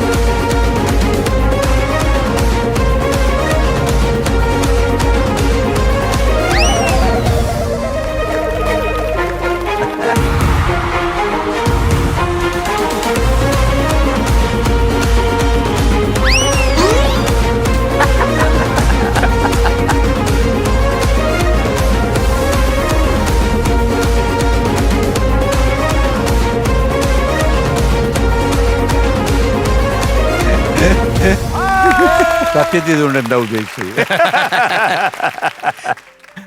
ഇത് അത് ഞങ്ങൾ രണ്ടുപേരോടെ പ്രാക്ടീസ് ചെയ്താണ്. രണ്ടുപേരുടെ വയറ് കാരണം ആ താളത്തിൽ എത്താൻ പറ്റുന്നില്ല. അത്യാവശ്യം വയറുണ്ട് അല്ലേ? ഓക്കെ. ഉല്ലാസിന്റെ ആദ്യ സിനിമ പിക്മാൻ അല്ലേ? എങ്ങനെ ഇന്ന് വിട്ടു അവിടെ? അല്ലല്ല, ഞാൻ പന്തളത്തുനിന്ന് ആ സിനിമയിലേക്ക് പോകുമ്പം ഞാൻ വലിയ എങ്ങനെയായിരിക്കും, ഞാൻ ആദ്യമായിട്ട് സിനിമയിൽ അഭിനയിക്കല്ലേ. അവരാ റബേക്ക എന്ന് പറയുന്ന സാറിന്റെ ഡയറക്ടറായിരുന്നു. ജയസൂര്യ നായകനായ പടം. അങ്ങനെ മുട്ടയടിച്ച ആ സിനിമയില് പക്ഷെ ഒരു സീനേ ഉള്ളായിരുന്നു. അപ്പൊ എനിക്കിന്ന് ഡ്രൈവിംഗ് അറിയില്ല. കാർ എടുത്ത സമയമാണ്. അപ്പം എൻ്റെ കൂടെ ഒരു ആള് വന്നിട്ടുണ്ടായിരുന്നു. അപ്പം മുടിയൊക്കെ മുട്ടയടിച്ചിട്ട് ഞാനിങ്ങനെ കാക്കി നിക്കറ്, അതായത് ഈ പന്നി ഫാമിന്റെ വാച്ച്മാനാണ്. അപ്പൊ ആ ഒരു ഗുണ്ട വേണമെന്ന് പറഞ്ഞു അവർക്ക്, ഒരു സഹായി. അപ്പൊ എന്റെ കൂടെ വന്നവന് നല്ല മുട്ടയൊക്കെയാ. അവനെ കണ്ടപ്പോൾ അവനെ വിളിച്ചോട്ടെ എന്ന് ചോദിച്ചു. ശരി, അവനെ വിളിച്ചു. അപ്പം 4 മണിയൊക്കെ കഴിഞ്ഞപ്പോഴത്തേക്ക് ഇവൻ അഭിനയം തകർത്തുകൊണ്ടിരിക്കുകയാണ്. ഞാനിങ്ങനെ കസേരയിലിരിക്കുക. അപ്പോൾ പ്രൊഡക്ഷൻ കൺട്രോൾ എന്ന് പറഞ്ഞു, ചേട്ടാ ഇന്നില്ല, നാളെ ഉള്ളൂ, പൊക്കോളം പറഞ്ഞു റൂമിൽ. ഞാൻ പറഞ്ഞു എനിക്ക് പോകാൻ പറ്റത്തില്ല, എൻ്റെ ഡ്രൈവർ ഇതുകൊണ്ട് അവിടെ. അപ്പൊ അവനെ ചെന്ന് വിളിച്ചാൽ പറയാം എന്റെ ഭാവി നശിപ്പിക്കരുതെന്ന്. ഇപ്പൊ ഡ്രൈവിംഗ് പഠിച്ച ഉല്ലാസ് ഇപ്പൊ എങ്ങനെ അവസ്ഥ? അല്ല ഞാനിപ്പം അത്യാവശ്യം നല്ല നാട്ടുകാര് റോഡില്ലെങ്കിൽ നമ്മൾ ഓടിക്കും. ഞാൻ വണ്ടി ഓടിക്കും, കുഴപ്പമില്ല അല്ലേ? സുമേഷ് ഒരു കാലത്ത് ഈ അത്യാവശ്യം വിറ്റ് പോകുന്ന ഒരു കച്ചവടം ചെയ്യുന്നതായിട്ട് കേട്ടിട്ടുണ്ട്. ആലിലെ പ്രണയലേഖനം എഴുതി കൊടുക്കുന്ന പരിപാടി എന്തായിരുന്നു സംഭവം? അത് ഞാൻ തിങ്ക് ചെയ്തു. കൃഷ്ണലീലയാണ് ആലില്ല എന്ന് ചിന്തനം പറയുന്നത്. ചെയ്തു. അതെ, ചിന്തനം ചെയ്തു. ചിന്തനം ഒരു ചിന്തനം ഉണ്ടായി. അത് ഈ 7ാം ക്ലാസ്സിലൊക്കെ പഠിക്കുമ്പോഴാ. അന്നേ കുഴപ്പമോ? അന്നേ 4 മുതൽ കുഴപ്പം. എന്നിട്ട് ഈ പറയുന്ന പോലെ പറയാനുള്ള പേടി കൊണ്ടും ഈ കുറേ 3-4 ഇലകളിൽ എഴുതി വെക്കും. പേപ്പറൊക്കെ ഇങ്ങനെ എഴുതി കൊടുത്തു കഴിഞ്ഞാൽ പ്രശ്നമാകും കൊണ്ട് കൊടുക്കലും. ഇതിപ്പം എവിടെയെങ്കിലും ചപ്പ് പോലെ കിടന്നാലും നമ്മുടെ മൊയ്തീനും കാഞ്ചനയുടെ പ്രണയം പോലെ അതേപോലെ ഒരു കോഡ് അതെ എഴുതിയിടും. ഇവര് ആ പെൺകുട്ടി വരുന്നതിന് മുൻവശത്ത് നടന്നിട്ട് ഞാനിങ്ങനെ ഇടും. അത് ചില മറഞ്ഞായിരിക്കും വീഴുന്നത്, അത് എടുക്കൂല. അടുത്തത് കുറച്ചും കൂടി എഴുതി വെക്കുവോ? 3-4 എഴുതി വെക്കും. അങ്ങനെ എഴുതി ഇത് എടുത്തില്ല. ഇടുന്നത് ചവിട്ടി കടന്നുപോയി. അത് പിന്നെ ഉണങ്ങി ചുരുണ്ട് നെഞ്ചിലായി ചവിട്ടുന്നുള്ളത് ഇട്ടിങ്ങനെ പോയി 10-15 ആട് വീട്ടുമുറ്റത്ത് വന്നു. അങ്ങനെ ക്ലാസ്സിൽ കയറി ഇപ്പം വേറെ ഒരു നിവൃത്തിയില്ല അത് കൊടുക്കാനായിട്ട്. ഓരോ ദിവസം ഇങ്ങനെ കടന്നുപോയി ഇങ്ങനെ. എന്നിട്ട് ഞാൻ ഇവളുടെ പകർത്തിന്റെ ഉള്ളിൽ ക്ലാസ്സിൽ ഡെസ്കിന്റെ മേളിൽ സാർ വന്നേക്കുമ്പോൾ വെക്കുമല്ലോ എല്ലാവരും പകർത്ത് ബുക്ക് കൊണ്ട് വയ്ക്കും. അന്നേരം ഇവളുടെ പേര് നോക്കിയിട്ട് ഞാൻ അതിനകത്ത് കയറ്റി വെച്ചു. അങ്ങനെ അവള് തല്ലു മേടിച്ചു സാറിന്റെ കയ്യിൽ നിന്ന്. അതെങ്ങനെ? ഈ ആലില എഴുതിയതും ആലിലയുടെ പച്ചപ്പൊക്കെ കയറി ഇവള് എഴുതിയത് മുഴുവൻ കളറായി. ഈ ആലിലയുടെ കളറായി മൊത്തം എഴുതി വെച്ചത് ഇരുന്നത് ഇങ്ങനെ ഇരുന്ന് ഒട്ടിയിട്ടേ എഴുതി വെച്ചിട്ട് പിന്നെ എഴുതി അതിനകത്ത് ഇലയുടെ ഒരു പാടുകളും അതും ഇതൊക്കെ ആയിട്ട് പുള്ളിക്കാരത്തി സാറിനെ കാണിച്ചപ്പോൾ ഇല വെച്ചേക്കണു. പിന്നെ എഴുതിയത് സാറ് കണ്ടില്ല, ഇല എടുത്ത് വെള്ളം കളഞ്ഞു. അത് ബാക്കിയായി. ഈ എനിക്കൊന്ന് ഈ ബ്ലാക്ക് ആൻഡ് വൈറ്റ് സിനിമയുടെ ഒരു സ്പൂഫ് പണ്ട് അല്ലേ, അതുപോലെ ഹിറ്റായിരുന്നു. അത് എനിക്കൊന്ന് ആൾക്കാർ ഒരുപാട് വാച്ച് ചെയ്തൊരു സംഭവം. അതിന്റെ ഡയലോഗ് എങ്ങനെയായിരുന്നു? നീ എവിടെ പോകണു? നാ എന്ന് രാവിലെ എവിടെ പോകണെന്ന് ഡാഡിക്ക് അറിയില്ലായിരിക്കും. കോളേജിലേക്കാണെന്നാണ് പറച്ചിൽ. ഡാഡി രാജേന്ദ്ര. പക്ഷെ ഒരുപാട് പേര് ഈ സാധനം ചെയ്തിട്ടുണ്ടെങ്കിലും ഉല്ലാസേട്ടൻ ചെയ്യുന്നത് ഒരു പ്രത്യേകതയായിരുന്നു. ഈ സുമേഷ് ഈ കലാപരിപാടി തുടങ്ങുന്ന സമയത്ത് ഫിഗർ സിംഗർ എന്നൊരു പേരുണ്ടായിരുന്നല്ലോ. ഓരോ ഫിഗറിൽ വന്ന് ഇപ്പൊ ജയനാണ് ജയന്റെ വേഷത്തിൽ ഒന്ന് പാടുക അല്ലേ, അത് കുറെ കാലം വെച്ച് നടത്തിയല്ലോ. കളിച്ചു പിടിച്ചോ? അതങ്ങനെ അങ്ങനെയല്ല, പക്കാ ഫിഗർ അല്ല. ഈ കാസറ്റിന്റെ സമയത്ത് ഞങ്ങൾക്ക് ട്രൂപ്പ് ഉണ്ടായിരുന്നു കരോക്കയുടെ. അപ്പൊ ഇതുമായിട്ടൊരു 10-30 കാസറ്റായിട്ടാ പാട്ടിനൊക്കെ പോണേ. അപ്പൊ അത് കഴിഞ്ഞു പിന്നെ CD കാലഘട്ടമായി. CD ഒക്കെ വന്ന സമയത്ത് നല്ല നല്ല പിള്ളേര് പാടാൻ അറിയാവുന്ന ഒരു ഫീൽഡിലേക്ക് വന്നു തുടങ്ങി. അപ്പൊ പിന്നെ ഒരു നിവൃത്തിയില്ല, വിളിയും കുറഞ്ഞു പരിപാടിക്ക്. ആരും വിളിക്കുന്നില്ല. എന്നാ പിന്നെ ഒന്ന് ആലോചിച്ച് എന്തിലേക്ക് കിടക്കാം, പാട്ട് തന്നെ കൊണ്ടു കിടക്കണത്. അതിന്റെ കൂടെ എന്തെങ്കിലും സ്റ്റാർ പറയും, അങ്ങനെയൊക്കെ ആയിട്ട് ഫിഗർ വിത്ത്. അപ്പൊ ഞാൻ വിചാരിച്ച് കസ്തൂരി മണക്കുന്നല്ലോ കാറ്റേ, അത് നസീർ സാർ ആയിട്ട് വരും. പൊടിമീശയൊക്കെ വരച്ച് ജുബ്ബയിട്ട് നസീർ സാറായിട്ട്. എന്നിട്ട് ഇത് അഭിനയിച്ചാണ് ഈ പാടുന്നത്. അതുപോലെ തന്നെ കാറ്റേ കാറ്റേ കാറ്റേ കാറ്റേ ആ പാട്ട് സത്യൻ സാറിന്റെ ഫിഗറിൽ വന്നിട്ട് ഇന്നർ ബെനിനൊക്കെ ഇട്ട് അതിനകത്ത് നിന്നിട്ട് പാടുക ഒറിജിനലായിട്ട് ഈ ഫിഗറിൽ വന്നിട്ട്. അപ്പൊ ആൾക്കാർക്ക് ഒരു കൗതുകമായി. മറ്റോമാര് ഫ്രീക്കന്മാർ വന്ന് മറ്റേ പാട്ട് പാടിയിട്ട് പോകുമ്പോൾ നമ്മൾ ചെറിയ നമ്പറൊക്കെ ഇട്ടിട്ട് പോകും. അതുപോലെ പിന്നെ കള്ളൂടിയന്റെ സ്കിറ്റൊന്നും കളിക്കണ്ടായിരുന്നില്ല. കള്ളൂടിയന്റെ വേഷം ഇട്ടിട്ട് നീ എറിഞ്ഞ മേലെ മനത്തെ അതും അവിടെ പാടും. അതും പാടിയിട്ട് അങ്ങ് പോകും. അങ്ങനെ പാടിക്കൊണ്ട് നടന്നൊരു സമയം ഉണ്ടായിരുന്നു. അപ്പോൾ ആ സമയത്ത് ഒരു പരിപാടി തൃപ്പൂണിത്തുറ അമ്പലത്തിലൊരു പരിപാടി വന്നപ്പം ഉണ്ണിയസ് നായരും സായിച്ചേട്ടനൊക്കെ ഉള്ള പരിപാടി. അന്നേരം അവിടെ നിന്നപ്പം ഭക്തിഗാനം പാടാൻ ആളില്ല. പാട്ടുകാരോടൊക്കെ ചോദിച്ചപ്പോൾ ഫ്രീക്കന്മാർ പയ്യന്മാർക്കും അറിയില്ല, ആർക്കും അറിയില്ല. ഞാൻ പറഞ്ഞു ഞാനിങ്ങനെ ഈ ശങ്കരാഭരണം ശങ്കര എന്ന് പറയുന്ന പാട്ട് ഞാനിങ്ങനെ നോക്കി വെച്ചിട്ടുണ്ടായിരുന്നു അടുത്ത സ്റ്റേജിൽ അടിക്കാനായിട്ട്. അപ്പം ഇങ്ങനെ പഠിച്ച് ഇങ്ങനെ കുറച്ചാക്കി വെച്ചിട്ടുണ്ടായിരുന്നു. അപ്പം അമ്പലത്തിലല്ലേ ഫസ്റ്റ് പാട്ട് പാടാൻ ആളുമില്ല. അപ്പം ഞാൻ പറഞ്ഞു ഉണ്ണിച്ചേട്ടാ ശങ്കരാഭരണം ഞാൻ പഠിച്ചിട്ടുണ്ട്, ഞാൻ പാടാന്ന് പറഞ്ഞു. ഓ നിന്നെ കൊണ്ടൊന്നും പറ്റത്തില്ല ആ പാട്ടൊന്നും പാടാൻ. ഞാൻ കുറച്ച് പഠിച്ചിട്ടുണ്ട്, ഞാൻ പാടിക്കോളാം, കുഴപ്പമൊന്നുമില്ല, തെറ്റൊന്നുമില്ല. ഇല്ലെന്ന് നിന്നെ കൊണ്ട് പറ്റൂല. അന്നെ ചേട്ടൻ അത്ര ഉറപ്പ് പറഞ്ഞേ. ഇടാ അതിനുള്ള സമയമില്ല. ഒന്നാമത് നിനക്ക് ഇനി ശിവന്റെ കോസ്റ്റ്യൂം എടുക്കണം, കഴുത്തെ ചുറ്റാൻ പാമ്പിന്റെ ഡമ്മി വേണം, ജലധാര പറക്കാനായിട്ട് ആ സാധനങ്ങൾ മുഴുവൻ ചെയ്താലേ നീ പാടുള്ളൂ. ഫിഗർ ഇട്ടല്ലേ പാടാൻ പറ്റത്തുള്ളൂ. അതാണ് അങ്ങനെ പറഞ്ഞത്. ഫിഗറായിട്ട് പാടിയതേ അവതരിപ്പിച്ചു. കസ്തൂരി മണക്കുന്നല്ലോ കാറ്റേ നീ വരുമ്പോൾ കൺമണിയെ കണ്ടു നീ കവിളിണ തഴുകിയോ നീ, അങ്ങനെ പാടിയുള്ളൂ. ഓക്കെ, ഇനിയിപ്പം സത്യൻ്റെ കാറ്റേ കാറ്റേ നീ പൂക്കാമരത്തിൽ പാട്ടും പാടി വന്നു. അങ്ങനെ ഓക്കെ. എന്നിട്ട് പിന്നീട് നമ്മുടെ കുടിയൻ കുടിയന്റെ നീ അറിഞ്ഞോ മേലെ മാനത്ത് 1000 ഷാപ്പുകൾ തുറക്കുന്നുണ്ട്. ആ സ്വർഗത്തിലെ മുത്തച്ഛന്മാർക്ക് ഇഷ്ടം പോലെ ഇനി കുടിക്കാമല്ലോ. നീ അറിഞ്ഞോ മേലെ മാനത്ത് 1000 ഷാപ്പുകൾ. ഓക്കെ. ഉല്ലാസേ, വെള്ളായണി ക്ഷേത്രത്തിൽ ഒരു അനുഭവം ഉണ്ടായല്ലോ, നമുക്ക് ഒരിക്കലും മറക്കാൻ പറ്റാത്ത അനുഭവം. എന്തായിരുന്നു അത്? വലിയൊരു അത്ഭുതമാണ്. ഒരു അത്ഭുതം ഉണ്ടായത്. അപ്പൊ ഞങ്ങള് റിഹേഴ്സൽ പൂർത്തിയാകുന്നതിന് മുമ്പ് ഞങ്ങൾക്ക് ഒരു പ്രോഗ്രാം ബുക്ക് ചെയ്തു. അപ്പൊ ഞങ്ങളുടെ മുതലാളി സാറിനറിയാം, രഞ്ജിത്ത് വി ഗോപാൽ. പുള്ളി ഭയങ്കര വിശ്വാസിയാണ്, ഈശ്വര വിശ്വാസിയാണ്. ഇപ്പൊ KPSC നാടകം കഴിഞ്ഞിട്ടാണ് ഞങ്ങളുടെ പ്രോഗ്രാം. ഞങ്ങൾക്ക് അന്ന് നമുക്ക് മിമിക്സ് ഗാനമേളയുണ്ട്. 1, 2, 4 പാട്ടേ ഉള്ളൂ. മിമിക്സ് ഗാനമേള കഴിഞ്ഞു കഴിഞ്ഞാൽ ഒരു ടൈറ്റിൽ ഡാൻസ് ആണ്. ഒരു ഡാൻസ് കഴിഞ്ഞാൽ പിന്നെ നമ്മൾ സ്കിറ്റ് കയറണം. ഈ സ്കിറ്റ് ഒരു സ്കിറ്റ് ഓക്കെയാണ്, ബാക്കി സ്കിറ്റ് ഓക്കെ അല്ല. അപ്പം ഞങ്ങൾ ഇങ്ങനെ ടെൻഷൻ അടിച്ചപ്പോൾ ഞാൻ രഞ്ജിത്തിനോട് പറഞ്ഞു എന്ത് ചെയ്യുന്ന രഞ്ജിത്ത്. രഞ്ജിത്ത് പറഞ്ഞു, അളിയൻ ടെൻഷൻ അടിക്കണ്ട, അമ്മ കാത്തോളും എന്ന് പറഞ്ഞു. അമ്മയുടെ വിളയാടി അമ്മ ഇങ്ങനെ മുടി എഴുന്നള്ളത്തൊന്നും പറഞ്ഞൊരു എഴുന്നള്ളത്ത് ഇങ്ങനെ വരും. മുടിയെന്ന് അതിന് പറയുന്നത്, മുടി എഴുന്നള്ളത്ത്. അപ്പം ഞങ്ങളിങ്ങനെ ടെൻഷൻ അടിച്ച് നാടകവും തീർന്നു. ഞങ്ങളുടെ ഒരു സ്കിറ്റ് കഴിഞ്ഞു. ഒരു സംഘാടകൻ വാഴ കുത്തിയിട്ട് വന്ന് പറഞ്ഞു, രഞ്ജിത്തെ ക്ഷമിക്കണം, ഒന്നും വിചാരിക്കരുത്, മുടിയെഴുന്നള്ളത്ത് ക്ഷേത്രത്തിൽ കയറി കഴിഞ്ഞാൽ പിന്നെ പരിപാടിയൊന്നും നടത്താൻ പറ്റത്തില്ല, ക്ഷമിക്കണം. അമ്മ കാത്തു. അയ്യോ നല്ല രഞ്ജിത്ത്, അയ്യോ ഞങ്ങളുടെ ഇനി 2 സ്കിറ്റ് ഉണ്ടായിരുന്നു, എന്ത് ചെയ്യാനാ, നമുക്ക് പറ്റില്ലല്ലോ. കളിക്കാനെങ്ങാനും പറഞ്ഞായിരുന്നെങ്കിൽ തീർന്നു അല്ലേ, ഇടപാട് തീർന്നു. അല്ല, അങ്ങനെ അമ്മ വലിയൊരു ഭയങ്കര രക്ഷപ്പെടുത്തിയ. ഉല്ലാസിന് വെള്ളായണി ക്ഷേത്രത്തിൽ വെച്ച പ്രശ്നം ഉണ്ടായെങ്കിൽ നമുക്ക് മാഞ്ഞാലിയിൽ ഉണ്ടായി. മാഞ്ഞാലി പുഴ പ്രശ്നമല്ല, എനിക്കൊരു നമ്മൾ രക്ഷപ്പെട്ടു. അത്ഭുതം അല്ലെ, അതൊരു അനുഭവമാണല്ലോ അല്ലേ, വലിയ സംഭവം അല്ലേ. കാര്യം നമുക്ക് അറിയാത്തൊരു കാര്യത്തിൽ നമ്മ കാത്ത് നമ്മളെ രക്ഷപ്പെടുത്തി വിട്ടു. അപ്പൊ സുമേഷ് എങ്ങനെ രക്ഷപ്പെട്ടു മാഞ്ഞാലിന്ന്? പള്ളിയിൽ പരിപാടി ഒരു 10 ദിവസം പരിപാടിയായിരുന്നു. ആ പരിപാടി നടന്നുകൊണ്ടിരിക്കുമ്പം സുമേഷ് ചന്ദ്രൻ നയിക്കുന്ന പരിപാടി, അത് ചെറിയൊരു പരിപാടി. പിന്നെ വേറെ ഗിന്നസ് നടത്തുന്ന പരിപാടി, അങ്ങനെ പല ടീമുകളുടെ പരിപാടി ഓരോ ദിവസം. അങ്ങനെ ഗിന്നസ് പ്രോഗ്രാം ചെയ്ത് പോയതിന്റെ പിറ്റേ ദിവസമാണ് സുമേഷ് ചന്ദ്രൻ നയിക്കുന്ന പരിപാടി. ചെറിയ ടീമാണ്.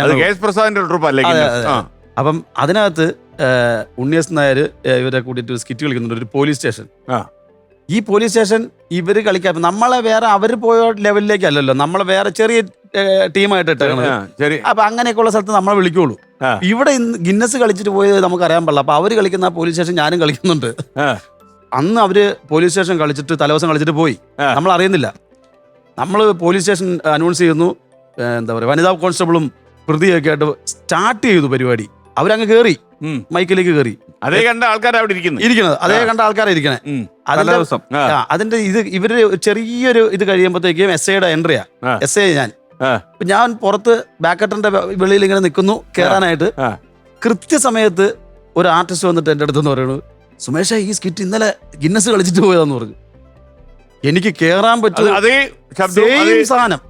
അവരുടെ 10 പരിപാടി കണ്ടിട്ടല്ലേ ഇത് അവരത് തൂക്കിയില്ല, ഞങ്ങള് പിന്നെ നമ്മൾ അടിച്ചു മാറ്റിയതാ അല്ലേ. എന്നിട്ട് ദൈവമേ ഉണ്ണിച്ചേട്ടാ. അപ്പം SI കയറാൻ നിൽക്കുമ്പോൾ ഒരു ആർട്ടിസ്റ്റ് വന്നിട്ട് ഇന്നലെ കളിച്ചു, ഈ സ്കിറ്റ് കളിച്ചു പോയി എന്ന് പറഞ്ഞു. എന്തു ചെയ്യും, അവിടെ തകർത്ത് കളിക്കും. അവരറിഞ്ഞിട്ടില്ലല്ലോ ആർട്ടിസ്റ്റുകൾ 3 പേര്, കോൺസ്റ്റബിളും. ഞാൻ ആരും ചിരിക്കുന്നൊന്നുമില്ല. ഞാൻ അപ്പൊ SI വരുന്നത് വരട്ടടാ, നിന്നെ ഞാൻ ശരിയാക്കി തരാം, SI കയറി വരട്ടെന്ന് പറയുമ്പോൾ നമ്മുടെ എൻട്രി ഈ ഭയങ്കര പവറിലല്ലേ SI വരേണ്ടത്. ഇത് അറിഞ്ഞ കാര്യം ഞാൻ ഇങ്ങനെ യൂസ് ആയിപ്പോയി. എന്നിട്ട് ചെല്ലണത് ആൾക്കാരുടെ ഫേസ് നോക്കിയിട്ട്, ആരുടെ എക്സ്പ്രഷൻ ഒക്കെ നോക്കിയിട്ടാ കയറി ചെല്ലണത്. SI ചെന്നപ്പോ തന്നെ സാറാമ, സാർ ഇവൻ മണൽ പൊട്ടിച്ച മണൽ മാഫിയാണ് സാർ, അറിയാമോ സാർ? എന്നപ്പോഴത്തേക്കും ഞാൻ, സാറാമേ നിർത്ത്, എല്ലാവർക്കും അറിയാം, ഇത് എല്ലാവർക്കും അറിയാം. ഇന്നലെ ഒരു SI വന്ന് കളിച്ചിട്ട് പോയത്. ഇനി അങ്ങോട്ട് പോകുമ്പോ നീ പറയും തോളത്തിരിക്കണം, നക്ഷത്രം അഴിക്കണം, തൊപ്പി മാറ്റണം, പേടി. ആ ക്ലൈമാക്സ് വരെ ഇവർക്ക് അറിയാം. അതുകൊണ്ടേ വാ പോര്, കണ്ട സ്കിറ്റ് കളിക്കട്ടെ, വേറെ കളിക്കാന്ന് പറഞ്ഞ് നേരെ വിട്ടു പോയി. എല്ലാരും കൂടെ വിളിച്ചു അതിന് ചിരിച്ചു. അതിന് ചിരിച്ചിട്ട് പുറകെ വന്നിട്ട് അടിപൊളി, ഞങ്ങൾ എന്താവുന്നു വിചാരിച്ചിരിക്കുകയായിരുന്നു. ഉല്ലാസ് പന്തളം, ഇതുപോലെ ഒരു അവസരം താങ്കൾക്കും ഉണ്ടായിട്ടുണ്ട് എന്ന് മനസ്സിലാക്കുന്നു. ഓച്ചിറയിൽ ഒരു പ്രോഗ്രാമിന് പോയപ്പോൾ മോഹൻലാൽ കാരണം എന്തോ ഒരു പ്രശ്നമുണ്ടായിട്ടുണ്ടല്ലോ. അതെ, പ്രശ്നമുണ്ടായോ? പരിപാടി ഗംഭീരമായിട്ട് കഴിഞ്ഞു. അപ്പോൾ ആൾക്കാരൊക്കെ പോയി. എൻ്റെ ഡ്യൂട്ടി എന്ന് പറയുന്ന ബോക്സ് ഇറക്കുക, ബോക്സ് സെറ്റ് ചെയ്യുക. അത് കഴിഞ്ഞ് പരിപാടി കഴിഞ്ഞ് ബോക്സ് പിന്നെ ടെമ്പോയിൽ കയറ്റുക. ഇതെല്ലാം സെറ്റ് ചെയ്ത് കഴിഞ്ഞപ്പോൾ ഞങ്ങൾ പിന്നെ രാജാക്കന്മാരാണ്. അപ്പോൾ അകത്തെ പണികളൊക്കെ അവർ ചെയ്തോളാം. ഈ 4 ബോക്സിന്റെ പണിയേ ഉള്ളൂ. കഴിഞ്ഞിട്ട് ഞാനും എൻ്റെ കൂടെ ഉള്ള ആളും ഞങ്ങൾ മാറി അവിടെ ഇങ്ങനെ നിന്ന് കട്ടൻ ചായ, ഒരു ചേട്ടൻ പാക്ക് ചെയ്തോണ്ടിരിക്കുക. കച്ചവടമൊക്കെ കഴിഞ്ഞ് പോകാനായിട്ടിരിക്കുമ്പോൾ ഞാൻ പറഞ്ഞു 2 കട്ടൻ ചായ. അങ്ങനെ ഞങ്ങൾക്ക് കട്ടൻ ചായ ഉണ്ടാക്കി തന്നു. അപ്പോൾ അതിൻ്റെ തൊട്ടപ്പുറത്തൊരു ചെറിയ ഷെഡ് പോലെ വരുന്നു. അവിടെ ഒരു ഡെസ്കും ഇരിപ്പുണ്ട്. അതിൻ്റെ മണ്ടയ്ക്ക് ഒരാളിരിക്കുന്നു, അതിൻ്റെ സൈഡിൽ ഒരാൾ ഇങ്ങനെ നിന്ന് നോക്കുന്നുണ്ട്. ഒരു ചെറുപ്പക്കാരാ 2 പേര്. എന്നെ അങ്ങോട്ട് വിളിച്ചു. നീ വന്ന്, നിങ്ങൾ പരിപാടി ചെയ്ത ആളുകളല്ലേ? അതെ. ഞങ്ങൾ രണ്ടുകൂടെ കാപ്പിയൊക്കെ ആയിട്ട് അങ്ങോട്ട് ചെന്നു. നിങ്ങളുടെ പരിപാടിയിൽ മോഹൻലാലിനെ കാണിച്ചില്ലല്ലോ. ഞാൻ പറഞ്ഞു, പരിപാടി മോഹൻലാൽ ഇല്ല ചേട്ടാ, മോഹൻലാൽ ഇല്ല. പരിപാടി നല്ല എല്ലാവരും ആസ്വദിച്ച് ചിരിച്ചൊരു പരിപാടിയാണ്. മോഹൻലാൽ ഇല്ല ചേട്ടാ എന്ന് പറഞ്ഞു. പക്ഷെ നിങ്ങളുടെ ഷോ കാർഡിനകത്ത് മോഹൻലാൽ ഉണ്ടല്ലോ. ഞാൻ എൻ്റെ നേര് ബുദ്ധിക്ക് സത്യസന്ധമായിട്ട് ഞാനങ്ങ് കാര്യം പറഞ്ഞു. അത് ചേട്ടാ, ഞങ്ങൾ ഈ ഫോട്ടോഷൂട്ട്, അതായത് ഷോ കാർഡിന് വേണ്ടി ഫോട്ടോ എടുക്കുന്ന സമയത്ത് ഈ ആർട്ടിസ്റ്റ് വന്നു, മോഹൻലാലിൻ്റെ ഫിഗറിൽ ഫോട്ടോ എടുത്തു. ഷോ കാർഡ് അടിച്ചു കഴിഞ്ഞപ്പം വേറെ നല്ല അഡ്വാൻസ് കിട്ടിയപ്പം പുള്ളി വേറെ സമിതിയിൽ പോയി. അങ്ങനെയാണ് സംഭവം. അത് ശരി, അപ്പം ഞങ്ങളെ പറ്റിച്ചു, ഞങ്ങളെ പറ്റിച്ചു, ഞങ്ങൾ തരുന്ന കാശല്ലേ എന്നും പറഞ്ഞ് ഈ പുള്ളി ചൂടാവുകയാണ്. ഭയങ്കരമായിട്ട് റേസായി. ഞാൻ വിചാരിച്ച പരിപാടിയൊക്കെ ഗംഭീരമായിട്ട് എല്ലാവർക്കും ഇഷ്ടപ്പെട്ടല്ലോ. അപ്പം അങ്ങനെ ഒരു ചോദ്യം വരില്ല എന്ന് വിചാരിച്ചിട്ടാണ് ഇത് പറഞ്ഞത്. സമ്മതിക്കത്തില്ല, അങ്ങനെ ഞങ്ങളെ പറ്റിച്ചിട്ട് പോകാൻ പറ്റില്ല എന്ന് പറഞ്ഞത്. എവിടെ നിന്റെ മാനേജർ എവിടെയാന്ന് ചോദിച്ചു. അപ്പോൾ മാനേജർ എന്ന് പറഞ്ഞ ഒരു ആർട്ടിസ്റ്റ് തന്നെയാണ്. പുള്ളി സ്റ്റേജിൻ്റെ ഗ്രീൻ റൂമിൽ നിന്ന് ഈ കർട്ടനും കാര്യങ്ങളെല്ലാം മടക്കിക്കൊണ്ടിരിക്കുമ്പോൾ ഞാൻ പറഞ്ഞു, സാറേ ചേട്ടാ എന്നോട് സംസാരിച്ചിട്ട് കാര്യമില്ല, മാനേജരോട് സംസാരിക്കാൻ പറഞ്ഞു. എവിടെ നിന്റെ മാനേജർ എന്നും പറഞ്ഞ് പുള്ളി അങ്ങോട്ട് പോകുന്നതും കണ്ടു. പിന്നെ അവിടെ ഭയങ്കര കൂട്ട ബഹളമാണ്. മാനേജറുടെ മൂക്കിൽ കൂടെ ചോര ഇങ്ങനെ ഒഴുകുക. പ്രതീക്ഷിക്കാതെ ഞങ്ങളെ പറ്റിക്കുമല്ലടാ, കളിപ്പി മോഹൻലാൽ ഇവിടെ എന്നും പറഞ്ഞ് ഇടിച്ച് പാലത്തിന് ചെറിയ പ്രശ്നമായി, മൂക്ക് ചോര വന്നു. ഇതിനിടയ്ക്ക് കൂടെ ഞങ്ങളുടെ കൂട്ടത്തിലുള്ള ഒരെണ്ണം കൊടുത്തു ഇവന്. അതാരാന്ന് ആ പുള്ളിക്ക് ഇപ്പോഴും പിടികിട്ടിട്ടില്ല. അപ്പൊ ഇവിടെ ഒരു മോതിരം, ഇടിച്ച് അവിടെ ആ ചൂടായ ആളുണ്ട് ഇവിടെ ഒരു മോതിരം. അത് മറ്റേ ഇതിന്റെ ഇടയ്ക്ക് കൂടെ ഒരുത്തൻ ഇടിച്ചില്ലേ, അവന്റെ മോതിരത്തിന്റെ പാടാ ഇവിടെ. സ്റ്റേഷനിൽ ചെന്നപ്പോഴാണ് ഞങ്ങൾ ഇത് കാണുന്നത്. ഇതെന്താ ഇത്? അത് എന്നെ ഇടിച്ചവന്റെ മോതിരമാണ് സാർ ഇതെന്ന്. ഇദ്ദേഹം ഒരു പട്ടാളക്കാരനായിരുന്നു. ഓ, അത് ശരി. അപ്പൊ അങ്ങനെ ഒരു പ്രശ്നമുള്ള ഒരു ആളല്ലായിരുന്നു. അന്നത്തെ ദിവസം എന്തോ കൺട്രോൾ വിട്ടുപോയി ചോദിച്ചാ. പിന്നെ ഞങ്ങൾ നേരം വെളുക്കുന്നവരെ സ്റ്റേഷനിൽ കൊണ്ടുപോയി. സ്റ്റേഷനിൽ കൊണ്ടുപോയി. അവിടെ ചെന്നപ്പോ എന്തോ പിന്നെ നമ്മൾ കുട്ടൻ തമ്പുരാനെന്നാ വിളിക്കുന്നത് ആ SI. അതുപോലെ ഇരിക്കുന്ന ഒരു SI. അത് പറഞ്ഞു, നിങ്ങൾ വിഷയമൊന്നും ആക്കണ്ട, ആ പുള്ളിക്കാരന് ഡ്യൂട്ടിക്ക് പോകണമല്ലോ, പട്ടാളക്കാരന് തിരിച്ചു പോകണ്ടേ, അപ്പൊ പ്രശ്നമാകുമല്ലോ. അപ്പൊ അങ്ങനെ കോംപ്രമൈസ് ചെയ്ത് ചെറിയ നഷ്ടപരിഹാരമൊക്കെ കൊടുത്ത് ആ കേസ് ഓക്കെ ആയി. ഇത് കഴിഞ്ഞ് 2 ആഴ്ച കഴിഞ്ഞപ്പോഴത്തേക്ക് കായംകുളത്ത് ഒരു പരിപാടിക്ക് പോയി. അപ്പൊ എല്ലാവരും കൂടെ തീരുമാനം എടുത്തു, മോഹൻലാലിലെ പ്രശ്നമാണ്. അപ്പൊ മോഹൻലാലിലെ പ്രശ്നമായപ്പോഴത്തേക്ക് ഒരു തിരക്കുള്ള ദിവസമായിരുന്നു. ആലപ്പുഴയിൽ നിന്ന് ഒരു മോഹൻലാലിനെ കിട്ടി സാറേ. ഒപ്പിച്ചു. പരിപാടി ഗംഭീരമായി. ഞങ്ങൾ ഇങ്ങനെ നിൽക്കുമ്പോ ഗ്രീൻ റൂമിന്റെ പുറകിൽ ഇതാണോ മോഹൻലാൽ, അവിടെ നിന്ന് നേരെ കായംകുളം പോലീസ് സ്റ്റേഷനിലേക്ക്. മോഹൻലാൽ നമ്മളെ വിടാതെ പിടി കൂടുക. ഒന്നിടത്ത് മോഹൻലാൽ ഇല്ലാത്തത്, ഒരിടത്ത് മോഹൻലാൽ ഉള്ളത്. മോഹൻലാൽ കൊണ്ട് ഞങ്ങൾ ചെയ്ത് കഴിഞ്ഞപ്പോ പറയാ, ഇതാണോടാ മോഹൻലാൽ എന്ന് പറഞ്ഞു, ഞങ്ങളെ പറ്റിക്കണം. ഈ ലാലേട്ടന്റെ കാര്യം പറഞ്ഞപ്പോഴാ എനിക്കൊരു സ്റ്റേജില് വേറൊരാൾ ചെയ്തതാണ്.